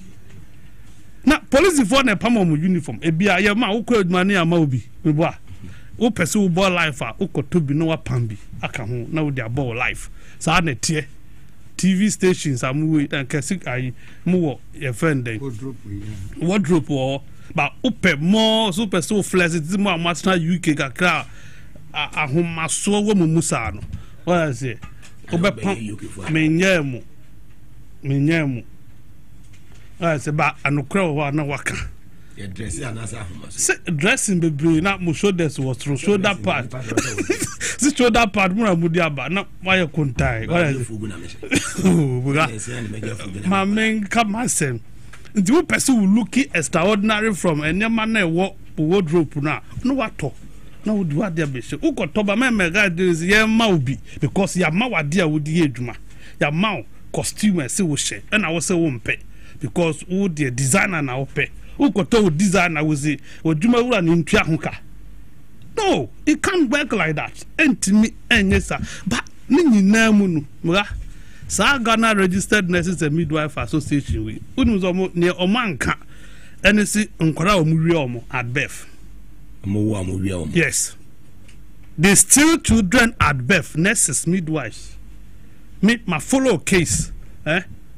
Ewo kolebu. Omo ama me ma the minister me hunto. This asem na tibe 3 months. DHia ya nya results. Muga ena ye jai asem no. Ma me no kowu ye. En ye man ba so cheze wo banie. Wa wo bema. Ya trade. No movie say the way I'll buy no means on to mean kind to mean true. Very learned girl. Oh, we are almost in the banu. Almost quite turn a crowd where we share. I say, I can't with the chairman. Well, Bema or no, on so say now, cry my woman or to me, I can see me. Be fine. Oh, my told this car. And just one case, and yet two. You have not been able to solve it. Next is recklessness. Emma amanfo wu ewo Ghana ha. Any doctors in that. Muntimin kan ho hwe. You have not been able to discipline a single nurse wa cause negligence am obi ewu. But mo pania kamwa then you hold the whole country to ransom. One hospital. For 11 days these people have stayed home. Amanfo mawu. Amanfo maprano. Ye musa won enana omo ba back omo so omo ba back no. Aye betua abaya tumsika we betua amomo no muga will they be able to revive those dead souls? Live once. See, we are senseless and you are senseless. There is no better way of saying it. So what bodam there is no nice way of saying it. You come with radio kasa TV kasa nipa na Jimmy wa Jimmy Jimmy for radio so you Jimmy for abodam wo fear you for abodam for TV so a different word. You be come with radio yan twin sign minimum so ba bentin a me kire wo no obodam for our TV ni bodam for radio so say na ka no una TV so that is the point until ma me come ni what is it you see I don't mudia to say me can say enka reasonable and anka see from May almost statement omudi to that some suspended strike no almost May 2024 and omuni abai a sign agreement Nanado Danko Akufo-Addo William and another president and a sign agreement from May Mugabe from May one strike ma dia to matramua ma December kosi ama ya to abawi aban fufuro aba aban fufuro no minister say wa shiamo onu mu ahia ama wa ka kire mu so okay na mu kan nyina no mate but we have not captured this thing e wo budget no entino ye koye nimu no subsequently a be factor media so obi ahia no oni wa disanko mu we a ze nya adwem money na we ti na enye obi na hyewachi epiapia si koye strike Mugabe why would you want to strike? No.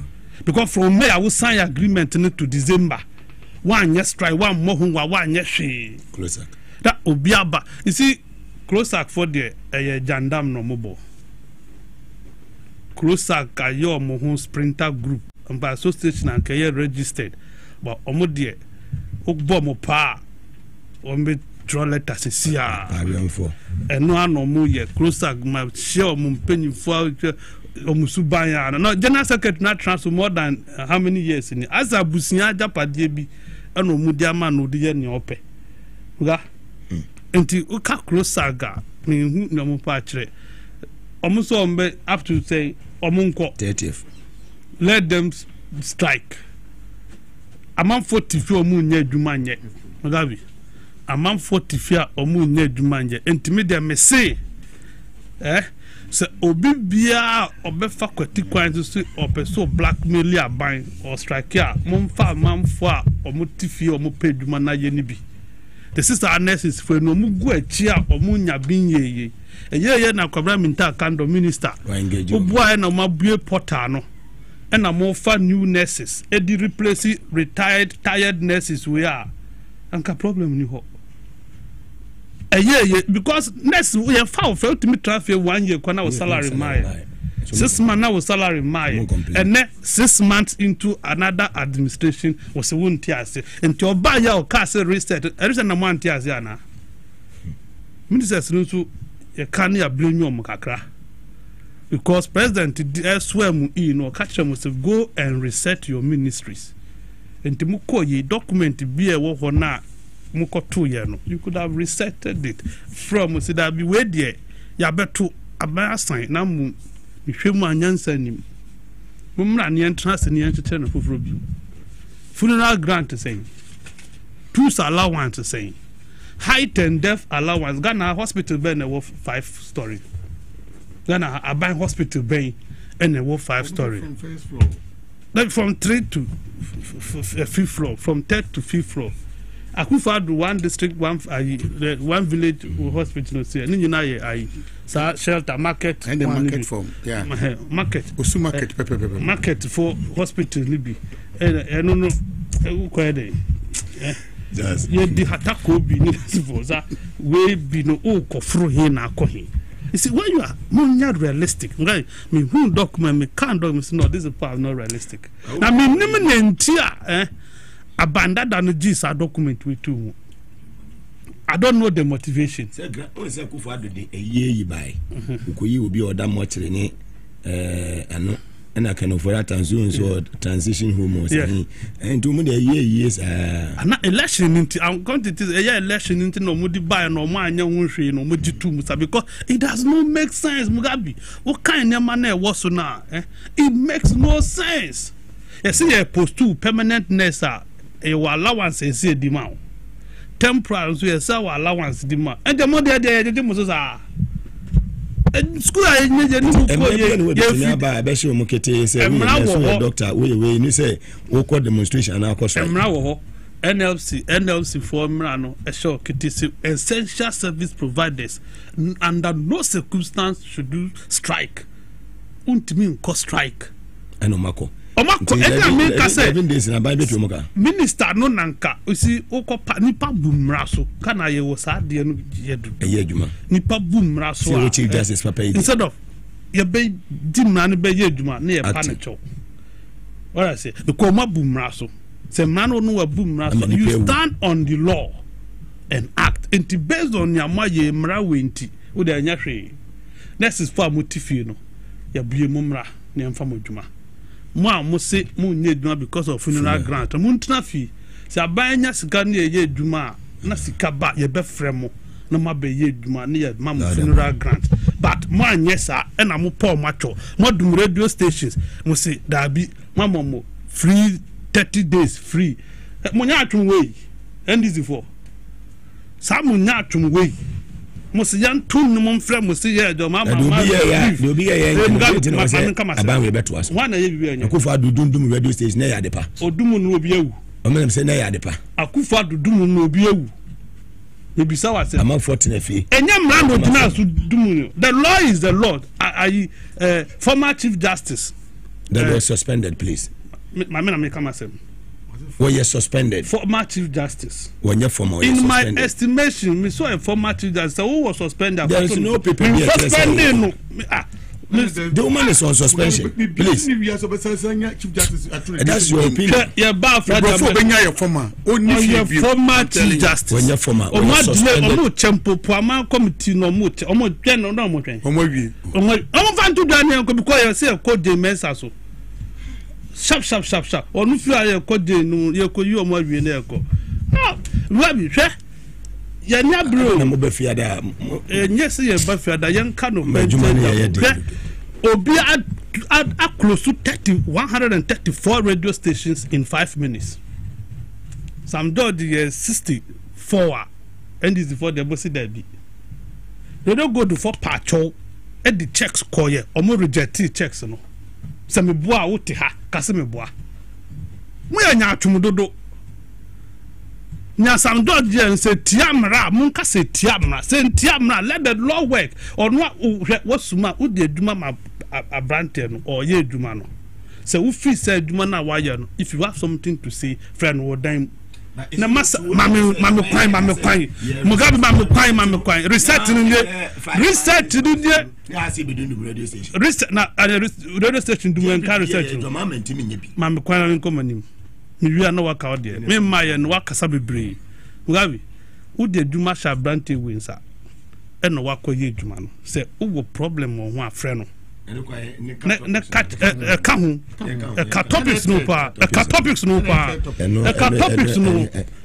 topics no Mugabe na wafi na wodi na kasa wo dem na ono amfa kwatu kwan bi so na ontwe ade ne nsan so ono a wo ye minister ne de ade ne tudwa na wo traba bi na wo bogu a wo bu na bem babuna bem ochina bi sam do dantimi anya adwuma no bi amamo mblemi no ya fa aseda kase ma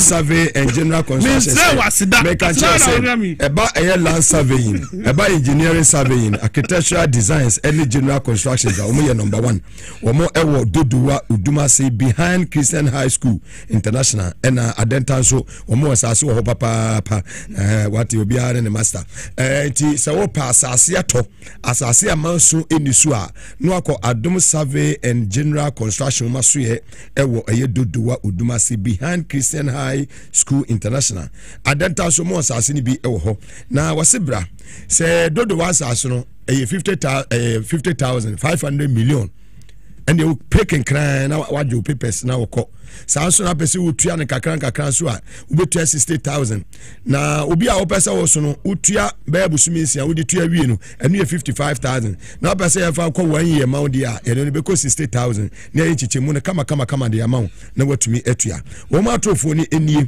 0554397831 0554397831 ana 020 378 8842 020 378 8842 oba WhatsApp o mo so a 055 439 7831 055 439 7831 wofra o mo ebeje so Live Kid capsules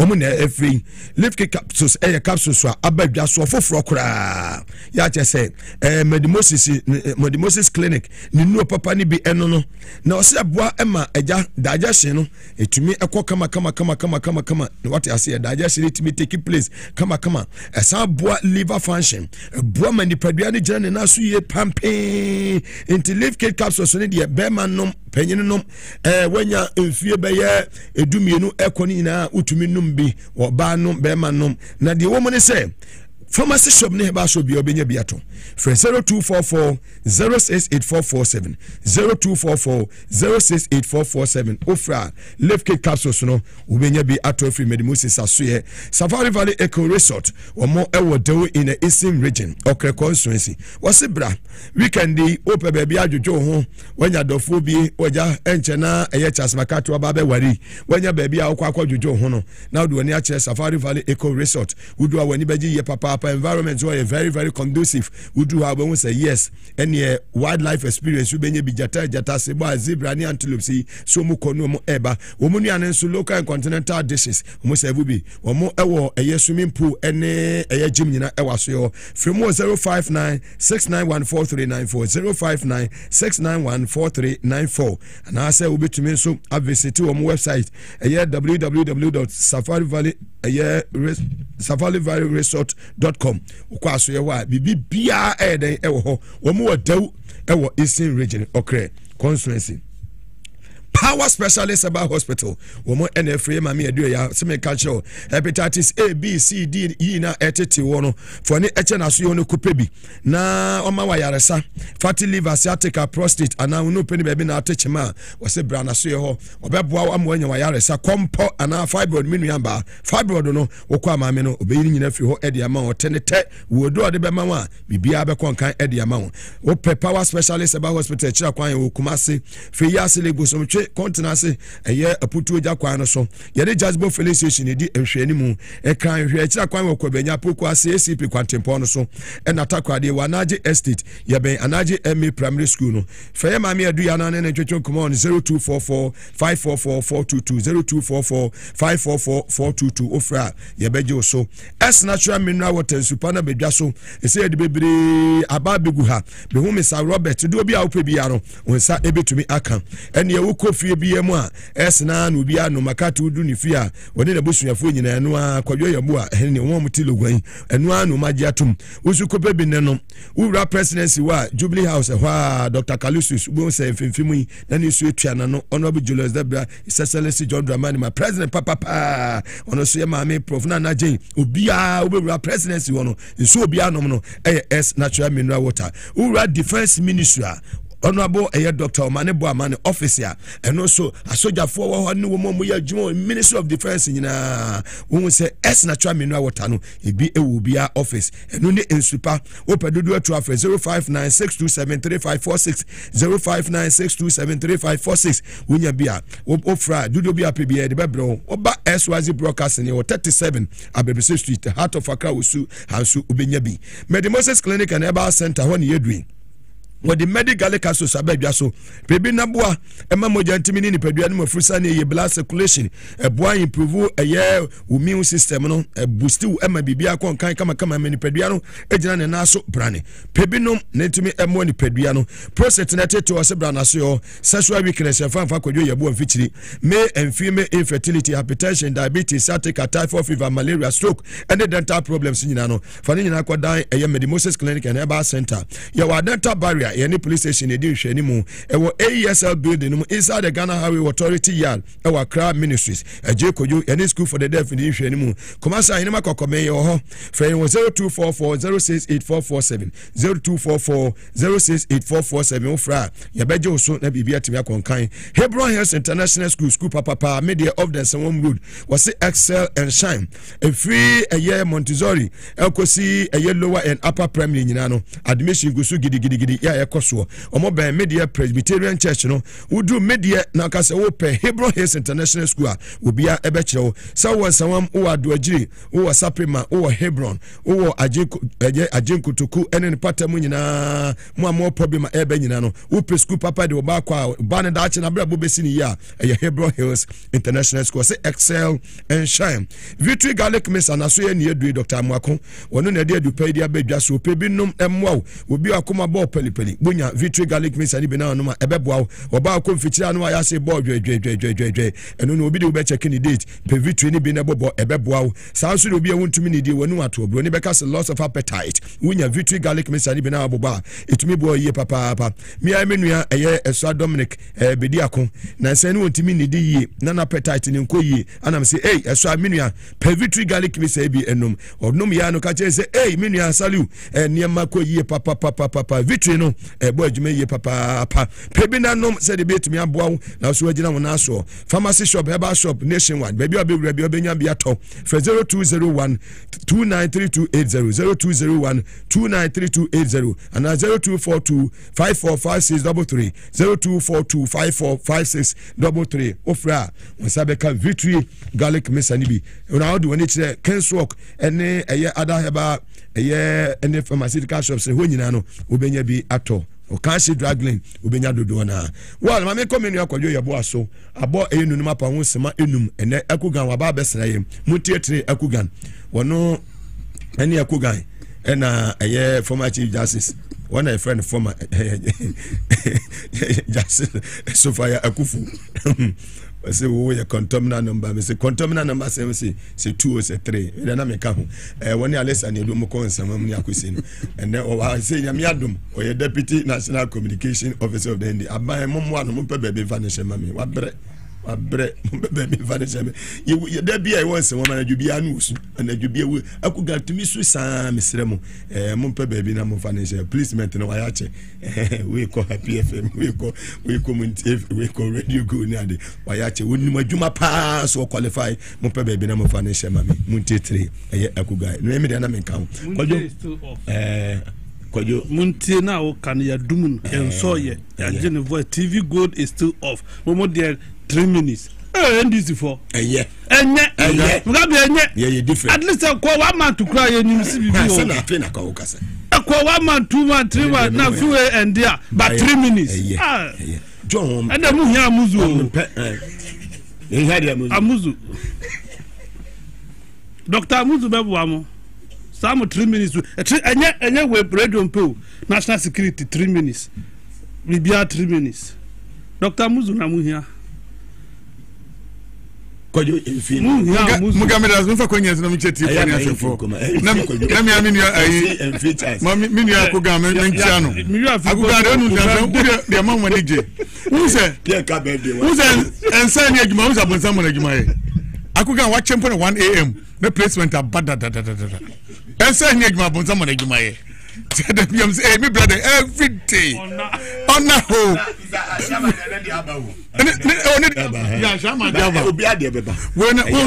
When I'm going from MPA, who says a deputy in the soul.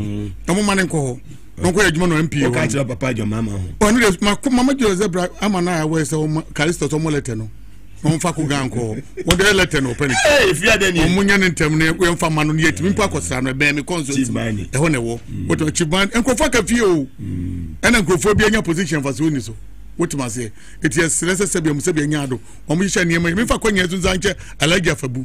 I you were baby, be one. Go unim. I Apashinians are for F.A. Quazuko, we are to pay $4.9 million. That is number 1. And papa to ne bosa on do to ne bo me ba ma me nya mistake me to me bo NDC do mo de mra ne ne ma be adwuma NPP buga buga ne ade be adwuma papa ya twen ama NDC aba NDC ba minimum afa na mo a free more than NPP time mu yira fisa na mo a vote ko ani mu nyina nkofo bi pains and mo de to aba no ma ye NDC ba mo yira fisa pakinyansafo abu nipa faso wotima ko papa won don wan ko ye ne scam ne bi o Okoto good $4.9 million. I'm telling you. I'm a ne. Was a be normal companies be. What must say to me send this among Akugan and a officer. Miss Ramo Kwabi on the first be again for Camon. An audio. One more Yama Pachifoni ya finance a Kwabiso Bugana for. Sana Bakubay Attorney General. As some papa was in yet. The anya was here, and also by ya, what must say. Oh, the Sabi at home, Mrs. Sabi. Apachinians are for being yet to do. What must say? Yeah. Oh, when I was my side, but I'm one leader. Thank you. What must say? Well, Bunny Pado do. Maybe you will be a man penny make sure so never quas on my. What must say? I like you for Buddha one now. Also, $4.9 million. Now, 9 credit that's when we are. And you're self-contained. What's the time back? And I had your Cassonia 1 million here near you. Never mean about Juma. And we are being made. Mamma Cosso, Mugan something I used to for the past by once my boss as some Georgia Chipa. Mr. Teff Minion and Diano. There be a bonnet because DSTV, one of the institutions, I say, or more Bunipa Pache. A Juma outside about my bishop. I know the Anyashi Ghana for your show fee. Or person Juma cost into a trim by all fear because Sabian appointed Papa Bianca than for GBC. And no sorry, any more kingdom, and 1 corner more year football no year 1975, 1972. Be bien crab work up a boy, Oman Plaza Macopa right to. It is institutional honor, or Montpeniman and Conon will be vibrant person you call GBC and Cocrafon call Beatrice a bola. It be Bianco ye, what must say? Omunye changes. Bola dress and Gold Coast time. Pipiris. And Utinama, DSTV at your feet or my bisabaha. Abaji bian. Only one call won't be your what was it? So China force and one no maba and a move operating a whole tree. Now the army yans DSTV in Nigeria. A big connected Nigeria for the Ghana. A cheaper. ya de no de koto bekum ma adentia say loto na ebobo ha Cote d'Ivoire ni na me wie loto de nyam ha because no another day we sa project nya small project to bo enya small hwe abai ubeti me wie ameba ma what must say amuga eti de America ni say omampani mo nani minister no omo nani ko honum omo hankrofo omo tete ye no omo radio so an Nigeria for the for chaye and your connective yo enti misrante bia mba na chi ban omo Nigeria dey say tebe currency eso omo po no omo dey fo what must say muga woni ma de create America we no Sam George and na juma wo ye no dey perfect na juma wo perfect ne say Sam George nko aso ntimi sorry enkasa me nko am close radio station 64 no na chese any cabinet ni eni mpanyfo o man mu cabinet ntimi transfer say decision yankola decision o we nya kotopia otabra ni anu adwumam no a decision from the cabinet. I'm telling you today man ko be there information o de buy on the cabinet yes you know me adwuma 24 hours because you on this phone you wom decision we cabinet decision what must say o mo take decision na wie na ya balance wa implementation nice minister Sam George 120% what kama na any 10 minutes 3 minutes yes me ba o mampani say ma reverse ade no na woni de mo me say mo ensanchefo mo ye nya atwom papa mo ensanchefo yandesi entese mamim kama se mo muga Ghana fo mo tie dos chewo Ghana fo entese mo tie dos che yandesi entese na mo ensanchefo na mo plan say nipa na ye adwuma ho mi wie de akosi bibi so mama wonya na nya kina o muga so mi yankasa dia na ne ye ma ko ho me ko ho e ho na mi gina kam so me ko ba bi ha na mi gina because cat topics and the papa buy I don't get now the one who put the way put there gongo meter no crowd about the room yes Jana some crane ko ba bi fufro ya ka some who so no da bia about the room for the papa ko to Jana about the room a press conference on for so ben also men ko for na some da room na da bia wo bo won wa to ni je enyin fa na hu say atoni general bi da bia about the room won mo di kai project papa wo wi ase kan mama ka bia America UK ni ade won so bi about the room obi a mistake of an court wo dey be address an wa sheko no be honum we say fa na am I am a good am dey sabi hu ni ana wo say wo dey ye dey wo dem fa court em ye da wo to dem pen na se mo patie wama de bi enkrofos re na dia me yem pen mesa ba ho Sam George me dem fie mesa ba ho wonim dia man yem won say give to one afede akwa Mustafa mo abeka ne ho empanimfo ni nyina uja mu guabonten ena dia akwa wo ye we no akwa mo abeka ho say o mu nyina case o mu nyina ka na empanimfo no chichi give to o ya wa mo ada no anfo mo anka ho na Tony General de bia gongo bita press conference ana mo fa we man communication minister no mo dawro adwuma so benya no ni o so mbehwe na se da bia dawro no beba changes in rantem me say reach out for the baba ntem o some of the ministers we help them to reach out for help the president onye reach out for Attorney General wo niema nyina ye papers wa file niema ne first na na maami na muso no Nyankopon da Roma ya tear me down what ma say Chief Justice ya tear me down ya nya papa otwe fa ne bra no ntoto niema 10 ansampo ne confirm no wo fa de ne nko wo so na wa be gina press conference no ache court de ope court che obia enko fo pe japade on court no pe assemble krani amuga it is Americans Attorney General de no bi de ye ne nko one side man ye da me kwa Sam George obiem na ma Sam George ehuni say wunim muga the more program ni die e was Sam George on the one man pani ni mumu sanchwa for nipa boni me say Ghana sanchwa ni die nipa no ye kalabula no ya nipa boni ni woka boni fo ne ho wan ko kalabula nipa boni ni da bi mi ko ba bia mo sin krofo ye adwuma ho krofo ye adwuma wonu bia me ya enno na nipa ye adwuma radio station bia no nipa ye adwuma ho one radio station won be do 100 da won ma ya ade mpo be say 80 what ma say ni nyina achi at the end of the day mo de mo se mo do so won be di ni ade enti no yansa afọ mo ndra mo ni age enno na omampani aso ye etwa zoom line contract him untwa mo wa renew no no there's difference between say you cancel contract and there's difference say contract na baby mami bi ma say okay one renew automatic identity one renew automatic renew I don't want renew winning nipa mo radio station we dey mo 64 multiply by 100 mpa mo yesai muso nyankopon da roma obi akọ school kakra radio station akọ so anya hwe kura betwe nya office ya dey akọpa adwuma ye meme maame afia wu se obra of Kenya ase egura mu ho wo so anopa pranopa and wakọ adwuma apart from no wo so cancel sankofo we nyina adwuma no ehifa no be say nya adwuma bi because onim an we hu be wotima se ade no mampani ntimi ntia ho ne konfre se Japan se se wa ebra Ghana for say who bun crofo adwuma na de ma ri ni wa ma ode me mugan crofo kasa enkomo twetwe be e de enkomo ye nti enkomo bia ye ti ya na e de ato wo no eno aso ne be ka ho asem eno aso sia we ade na me ma 800 me de wo ko 1002 man crofo ni 700 and I bibisa ene nap ko de enye the same thing na adwuma nko so say de me ma be monitor na nim say a pay phone na no otua crofo no e ka ho ne nya sa vote no omo no pray na nyenye no e ma yenya vote fi ho eti wo cancel na meme nua ba afiata ya wo Asante Gas banko wo be wo chese ifa no go pray bi se betu mu kai wo na betu ho muka mama se betu mu e wo he omo benya adwuma na wo ye wo yina di so wo betu wo ma se na mo de motu won ma mo de nko na mo dwene ho e na nsantwo e de na mo ye motu o man be ba ye moa o man ibo nyina ye moa Adamu dian kwa so na mo agya niema nko so ya kroso niema na ade majority enfantini ba ko pe ne ko di fine from wona mi da menka edu anyumra na mo ye unnecessary cost woni ma na agya nyina ni pani abre ni e kasem a we na moto na mo ye fine no man pani ayade we ye nyina se po man pani chose Sam George dia o ye perfect be na makati wo no wonim se wo ma akola adwuma no ye ni ye na o ye wie na instant ubu na bam saa wotima se eno ten kola na mo ye show ni ayade no so obi mpo passing po ya kase mu nyina mo pass said the bear sakora no umu na bam na minister ye dwuma papa say less than we ade no ko cabinet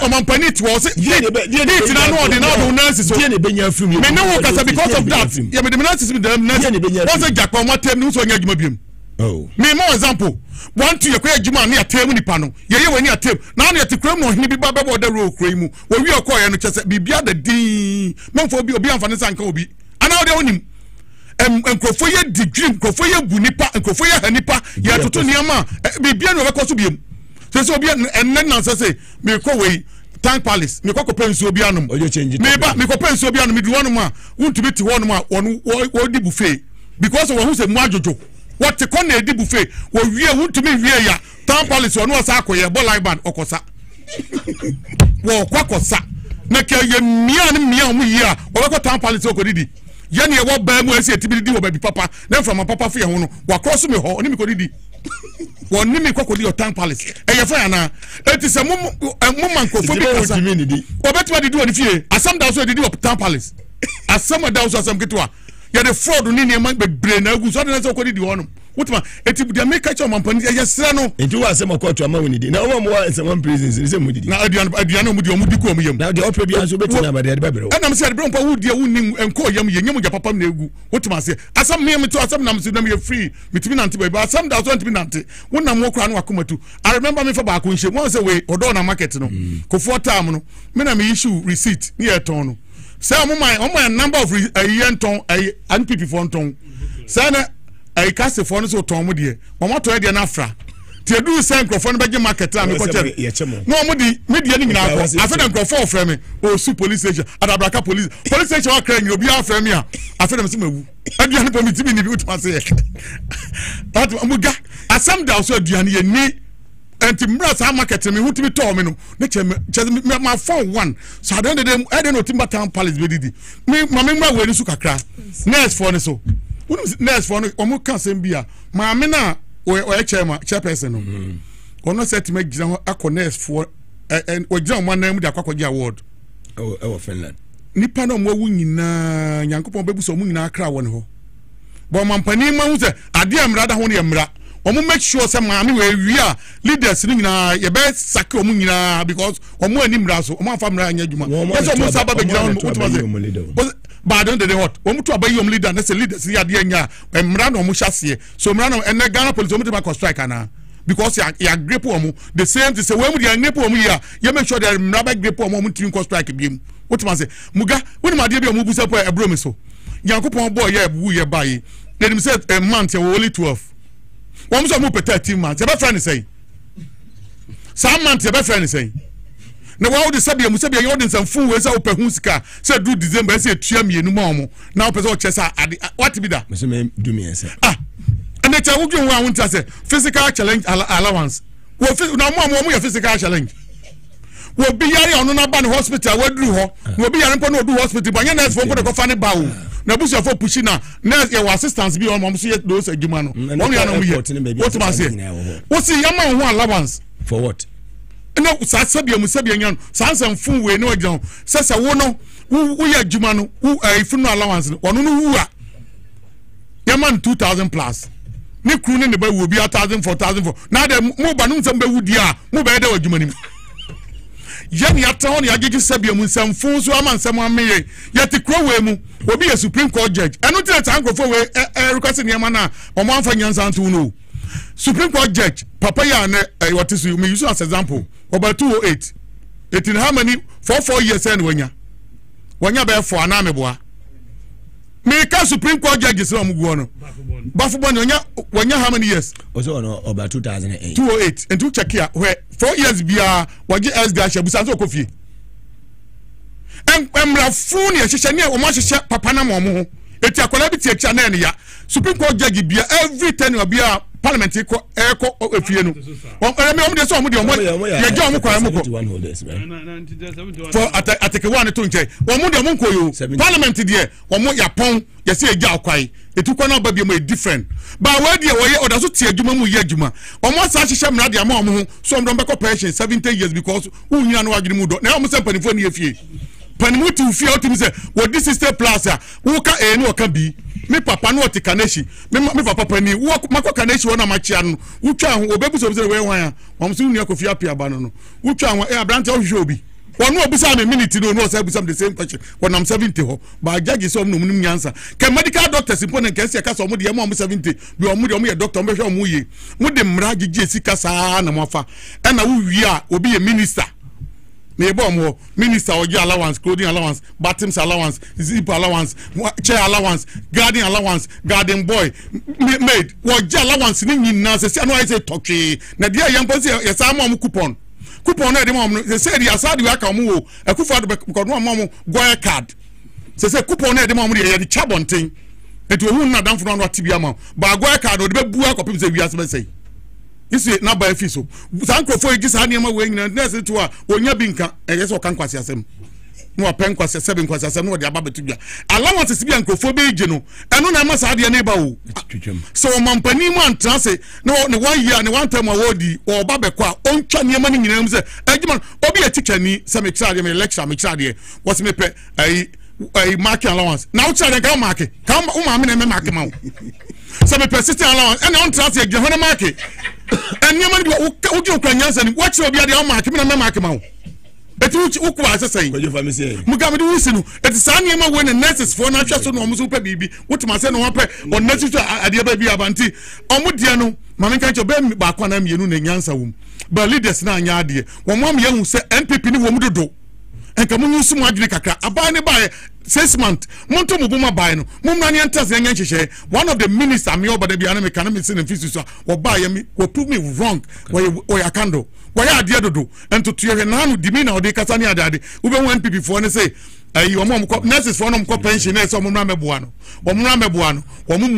omu no dodo na yare en na obi ko pension en na nso obi ko pension last obi ko pension et NPP for nyansa de swapa o munim nyansa na nse be say 1 month is a 2 month be bra ko pension omu ohode omu twa sa beboa otomo say omu na no from one ka say obi ko pension last 10 years ono omra e ka current one so notice one who forget omu so omu chairman de bia o si live band ase so auto machines and on the audible a live band na anu mi wosu Michiano Medina Michiano enyu be bia obo program Saturday Sunday adwuma kwa wonye owie na nsikasa no be gina say ye pe bibi sem fu kwa no mudi no memo obi am entertain those people Ghana no nye obi ade o mu nkwa adwuma na fa mu nyai ye nyina me say Nyankopon o ye good me amadam for nurse ba kwa o call strike and anyway na ne maame yare e wo mu village ne maame ya oni sister so yare a na kuma e pagya no kwalebu omko ye nya de ketwa wotima se ana me ofre me okanam se unim yare na obusuafo ya wo pa na kese wakoma na kese ti wotifie wo ye de ofie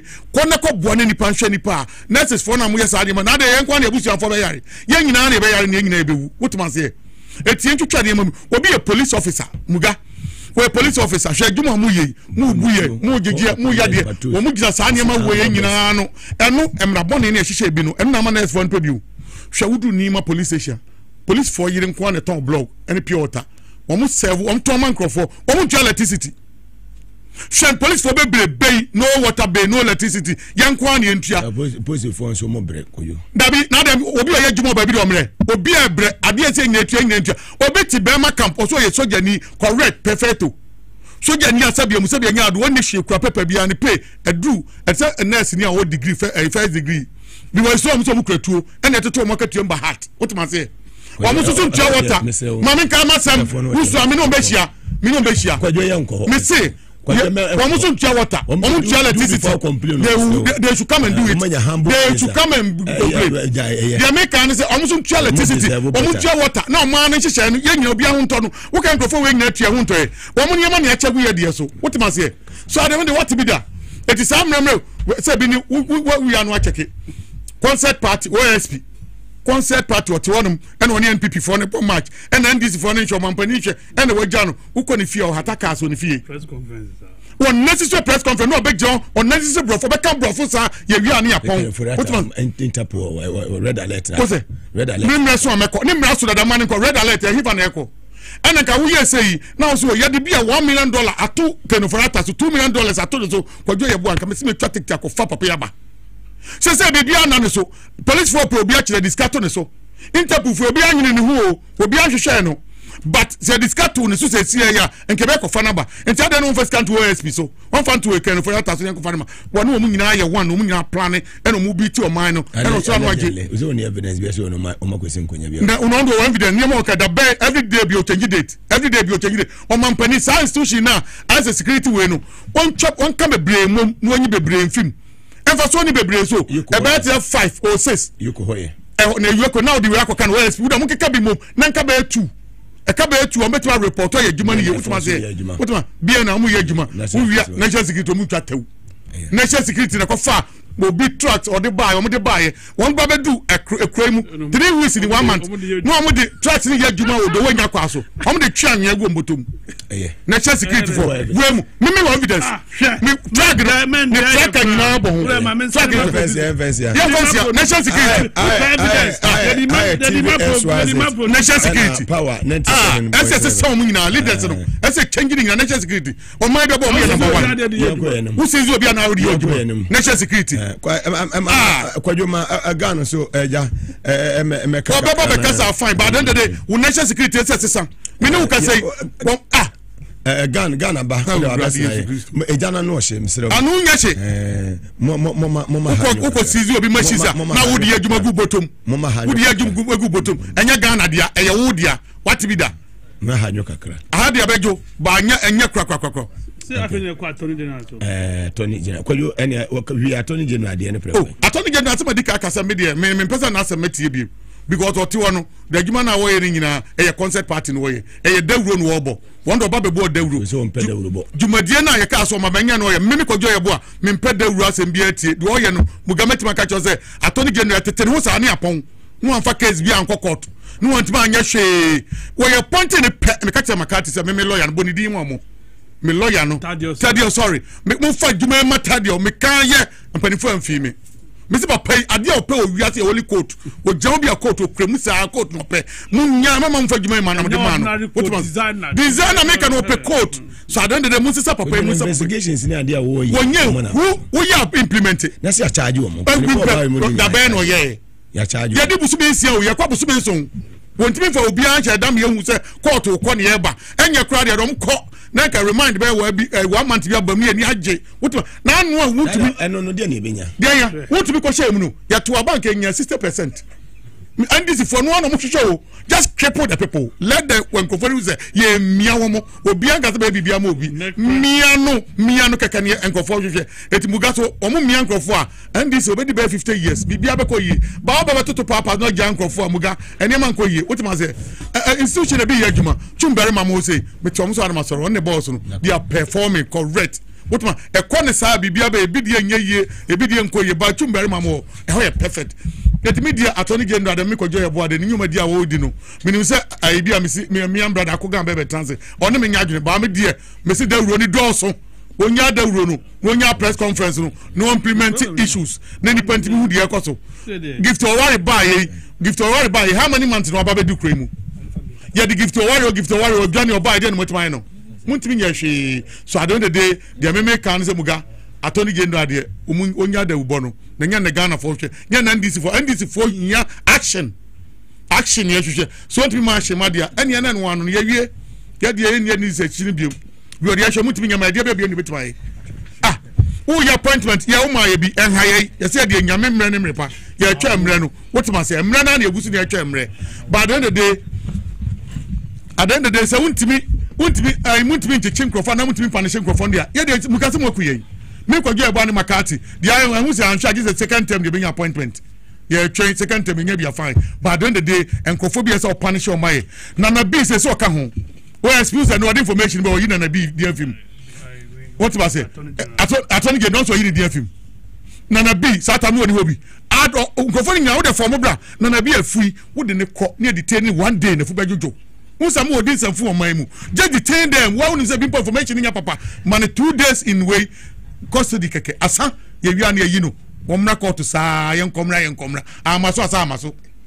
Wodi ana me pen vidam pen amaso manipa ne ko dam bi no hu na mu oya me so wodi kwadwo mpianim ko rounds bi and this time back no kwadwo pa do atie ko de fie obusa na so ntimi nka na ni so bri no kwadwo pa wodi chief of staff wom ne ko round national security 2 places no wotima say wontimi si o se ko yanya no achia ko chia prekope enti ade na man krofo nwura ne krofo yi osono ba se ne osono ba ko ba se na ni osono ba ya osono ba no wa fall rough what ya temu no eti na bi deda wo ye nyina na anu amko demonstration na senka ma peke no enne ayiwe minority leader so onum so ka ho bi minority leader so onum so ka ho bi unum so ka ho bi ya na yi na film ya na yi Mustafa nya ne brin ya sports minister kan wa franka ho woni be shem gongo bitan anu odin wonya da ubo wonya action na ndis for you but that's kwajo eba na live on TV as well that and also on power 97.9 FM is our politics jumedie no wasogusu awutie ene Friday the 13th of June 2025 abane ko aye akuga so mala kwaba ga mwakwaba muga bia bako de mi bia kama kwa muntietre akuga ba ko pe well nsem bibiri na ya ka ho nsem ye ene eboja ye wa ba besra yi wan ka bia enye yi no krenti madam ase na menua kodwo ebua na makati o maso jana pa na mwanwa ase na kodwo ebua ka se menena enya adwene what do you predict because I can't say something on adwene and secondly let's also be honest nipa bia ewo expectations eno ntina me ntumi nka se mene ko yebo enya adwene ne perspective no a lot of NDC people's perspective. Fantastic. The amount for ehwe ne se yede nkrofo ebegina court ena ohwe ehwe ne se ya attorney general so a oye obi a ompese obeto afom oye obi a ompese ode obi ebekwa kogina court ni aka kire ne se eye retaliation ena oya na se politics ena oya akugan o se so ka bibi se soja for no sa water any ade nyina no they pay but you deduct from source tenye se bia omuntu asa abels no manke wade yeti kromo bi ko parliament amebo ni pay 20,000 ogi land cruiser na ya ni say yeti tene mo timi ngeska disi dai me ba from which source ya mamu tia no bosome ni panya kola o you see ni panya kola omutu ya ene ade no ye besere if it's flat rate fine however say mehu mete barracks me hu say ba be ready be mimita bed no ati obi every some of those things you know there are a lot of things that people are watching and people have issues with. And we also Mugabe, can I tell your panel members that police pay electricity bill, it is paid in bulk by the police administration. na just say no budget ye de betua na cover obia until they would use but that is it will not be felt by the police officer himself. Say hi to Akugan from Gold Board. Kwame Mechia. So basically yenya attorney general me there's one thing I like about the attorney general and I can tell you in all confidence there's no case or the court or betuafum. Yes, we're being exactly apart from being our being the level of investigations are air cost and no one can say I not doing say onko yet political your friend is saying prosecution be but why always is it in the media? You see, sometimes it is also good to go along with the nation because on one kasa I realize it pressure NDC for a day man. Okay. And notice say on crop for more pressure. Say you who say the Yefuji annual me so be a bonnet, Faniko Jina court, and all that. We have seen an attorney general. Ochemu and Reya. Didn't crop for court. Only evidence. Afena only prosecution witness. Epese eye baako send a baby to me a jelly obi. He's not willing to do that. And you see, with the now Kojo Yeboah air cannon, I tend to agree with Kojo Yeboah to some extent. Yes, opese onegana phone na emuvu echo. But the moment I press conference, me who say assume Ojina court. Assume see Ojina court. Then that one too, you are still moving with Ghanaians at a whole. And nothing press conference no, it is different from the previous ones akoso. And omo ya charge na wabum din. Omo ankrofo so ensusu says ya charge omo ka ho na anka omo so di omo gina eyi ano no. O se there be enkrofo no odiomu eye prosecution witness. Ebikura agia to mu say omo ba court ho no not to come and defend enkrofo omo ne ombo no but omo ba na roller omo prayer any force aye force omo ama omo ye nyina no ena sa unya case na de court na nya obi a oka ho no no ditum no catch us say letter papa ka say me sign enie emusika odi mami enie esan so ema case no ehetiatia. And let me also say in all honesty yedru baby a enkrofododo na yedi omo court no Bibri are willing to settle it behind doors, closed doors. The only difference are ebebem NSA. Because of the oral, no, it is operation recover. Oh, loot. It is recovering of the loot. And nunti ebia sa for na yabeji omusika no. Ajatum se obetria. Wajatum se obetria. And nunti yemfa no enkojina court. However, as a nation, you were a chronophobia why from Jawadi. So obo chrono ewia one china or the court. Ochina or say energy wadi. As a nation, do we want to encourage that? That is where Mesosono may were a little difficult. Omutu akura was a jelum. Omutu akura na. Yan famra kwan so because e bi wo ho a eye bibia ebebo bi so ho kokko se bibi so ebeda ho se ya ene be ka se ne mame mfe me fa mi ni na da ho nti edru ba bi na se eyire so ne achimi ya se me fa mi san kan yo nu nie jewade. For how long can we rule a nation that way? That's why both sides may be helpful to, because obisu wo ho a ye betuma twena ne na kwakojina court properties are SCG yensanka no akwakoda your friend say that is why now omo a ya bom ko edu nyina all the 12 names no ye about them ya confiscate omo assets and na omo assign so edi another team ebi ewo lands commission and na dia almost share other properties that they have, even if it is people's others names. If it is in other people's names, near who say a yawodia, yeah, just money in our so. This is another aspect of the legal, another the other legal aspect. I think say exploring it is good for us. Send a resources are econo, sa resources no ebe to me assign swaba. Se u pleadi se mechia ediama or mine and idea. Na se went to me so anjin fulia. And also consequences so so those are the things I'm say yebefasona yabo attorney general because the funo jane or me. So let's explore all these two sides and make sure that the nation doesn't lose. Very well. Mada say Akugan. Oda so share a year TV SYZ Tana Power 97.9 FM. Mameko your 10 6 Befi have 5 to 6. Okay. 6 5 minutes for the news team to prepare. Who's to Nyango? Bebuaya now Besayo.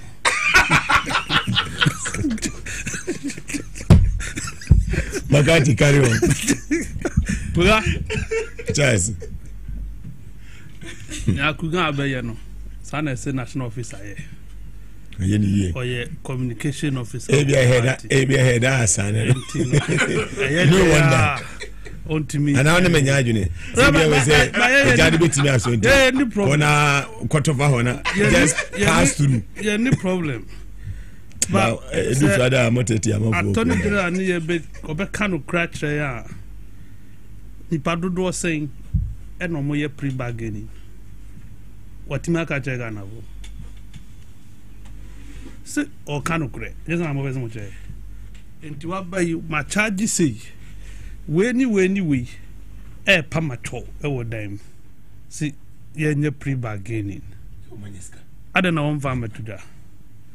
You see, me pre bargaining more problem. So, who was Asika Nanka Unkuria? Ubia you are board there or dance a womb. Come on, Dino. Come on, Dino, no what could trouble dance me quack ready or no. Or no crown, ye did not kutum. Obi Afobia punching ya jailino. Obia for mining in Nasika.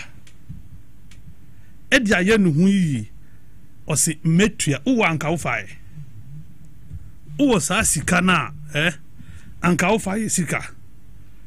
Uni sa sika no enti na ofa ye sika enti uko nya sika ne fi hinti anede wo ye nya na ombetua eka sa arrangement no bibi odia sa arrangement na ma mememfo sa arrangement no so wato the 927 number ku 27 wo yarefa o se enede me ready me pa betua utua amawan na hwana ntimi nya sa ade ni bi ngabi se wo be wia o man sika na wo dia ye hu ya pesika nya ho mfaso not yet 2 hours would that be I'm ready to pay. Abba sa bukata we fi him na attorney general ba operation recover all loot on an arrangement to their ban mom na yen hwehwe ho obetua sen. But Makati I'm not ben na wo me ba. You agree with Mr. Plea bargain has always been there. No. And you're on the day back. The pre-bargaining is a bogus pre-bargaining. There is no guidelines. There's no rules as to how pre-bargaining should be determined. So that is why the bargaining is already there. It is at the mercy but I think say we can also ensure say under some circumstances no let me know why you are doing it.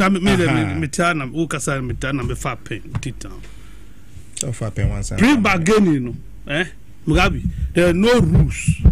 Until Attorney General decide or show when you know when you yanifa or be penisi woni nkoye when you yanifa was me wonye discretion at the Attorney General discretion and yemra papa yen hye pre-bargaining you are 10 million na you do 20 million.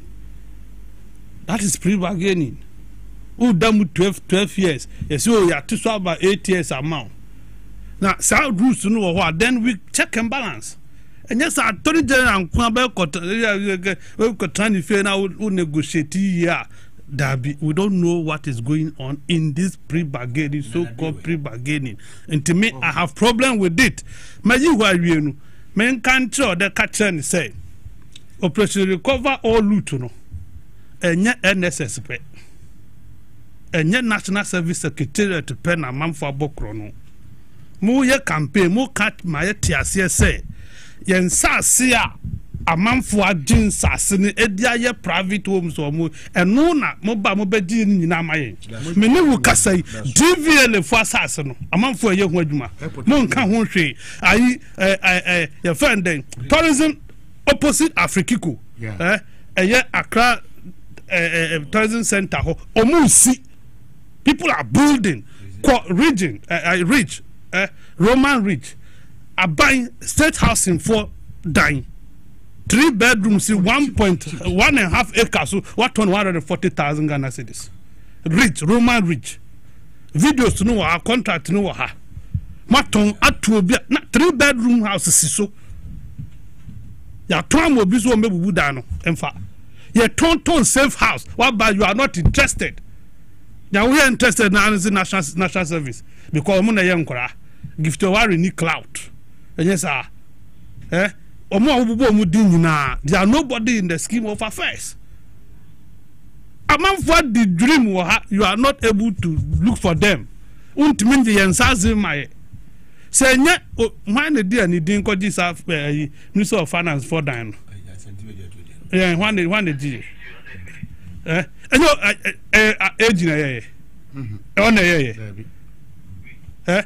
na no boss no so dia ni din sa ase ba ko bi so ompene yes ompene emo omunton dan na oji sa dan no isba ma wani anya din na wujama what is it na wujama edia okuba kokon ho sa konongo kaya ontimi so a omo obi so a odi brofu bekumu nso ka brofu wi na mani age I am charging them I am static as or charging NSS for how many years in here how many years in here no months wo fa no buy no how many years no cash or charge you when you see the ultimate charge you I'm charging them the docket is ready I am charging them 4 years abine here cano abine way your mama legacy term no 4 years man time you say 8 years don't we're spending 6 months so far now 6 months I think enquire you go di bronya over time you could do bronya all time. But there's difference between months and years. Sir, Haptel. My bro. Because Haptel. Minister, and the 4 years are mine. How many months? Election Mayo. Elections. More 10 years. Exactly. We don't have 4 years. Bronya 4. And until let's allow people to send a bear. Yes, or no. Yeah, bet you how because let me tell you something. The rate at which people want to see prosecution is high. What are we talking about? Now they be NSS. We have press conference. We are national service. National service. Go round. Can't I friend day? I must see ghost names. TVET. Ghost names say what TVET mean? Tisma bon as some monk country. TVET. Called TVET. Called. You can't say what chamana mudi dia grow. Yantiana I IGP former IGP AD police assassin ama man for akosi down with police headquarters that be kwabenya den police headquarters we are uti free come have police headquarters see omo sa shop no my on or am farmer private person wa akosi kwambes no mu fadi me nyina na motia na mo be customer mo ma ya nim bring customer na mo di asem nze hunu na mo di yen sase no mafa on make sure so jeans as na my bank call I laboni cantonment or Jemensa you fear no opposite and that is what abansa you can assist in investigation. They won't call you, they are afraid of us because you are volunteer they turn to have video they picture your evidence they are afraid because me wo bana ko dis kama beka ye ko assassin e trewa assassin na ko jiwu sika pe ye be kan wa ye dim na assassin dem ga bi pa ye sori ne nko ya chi sa hunu na and some business for me BVL their business for by heart business say assassin kaka na da hu airport anim wo no wonu me no why ene akotwa ayi your friend Gaek for atomic energy for assassin e dia man di pan so si naima police for never we meanwhile we abide there and 50 million 50 million afino That's no you turn 50 million. Assassin nko assassin da you now they are my private person. Now this for what share your boss. What share your boss who ba obedina do mama wa ba na one minister Lance. Lance here go fi Kofi Boa bebesu. Kofi Boa bebesu.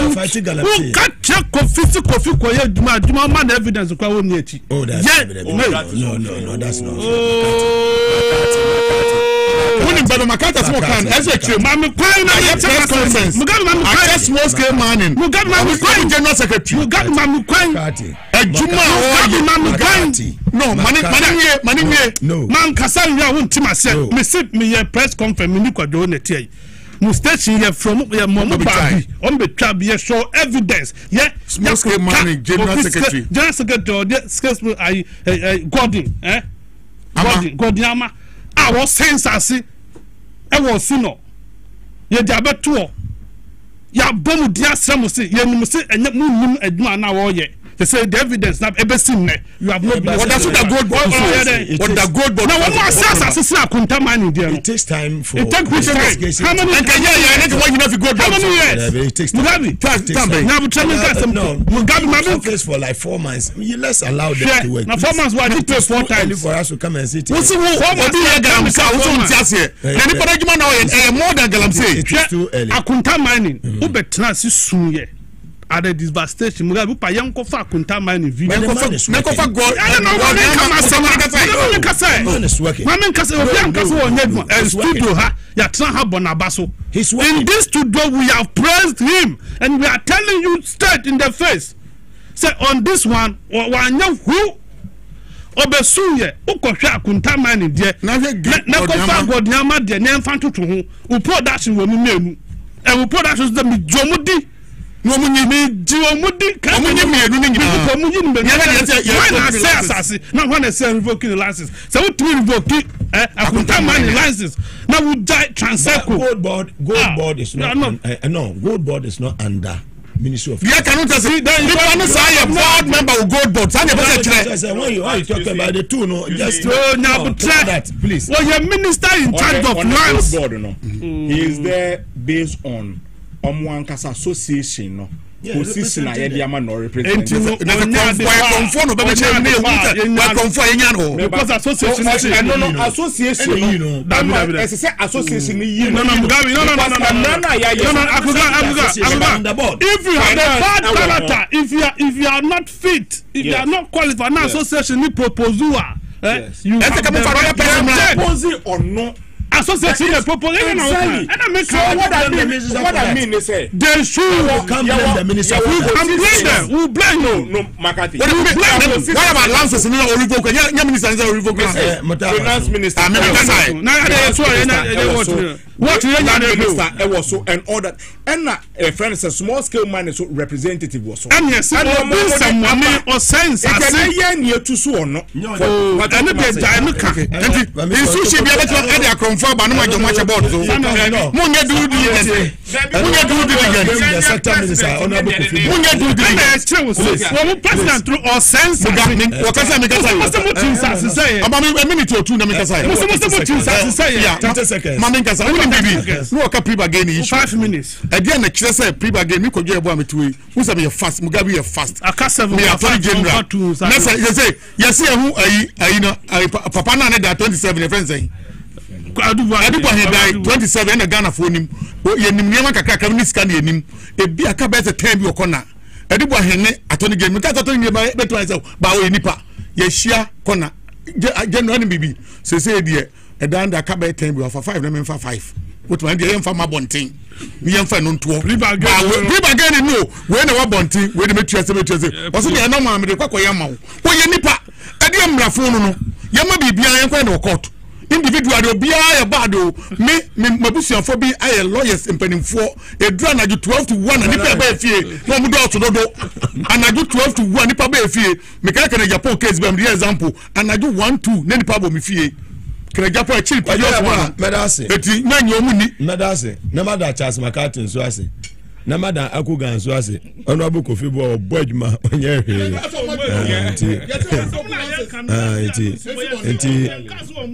Yes, the videos are better. I'm mana what to go mama me videos no. So we see what one the way you now. Musa fashion news on your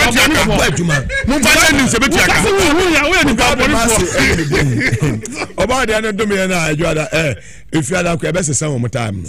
Yeah, you be you ma free Friday do ma koda for. Hey dey. Mama be the people pay 13 months. Atie for na hwe for this year ba Sunday ko me share.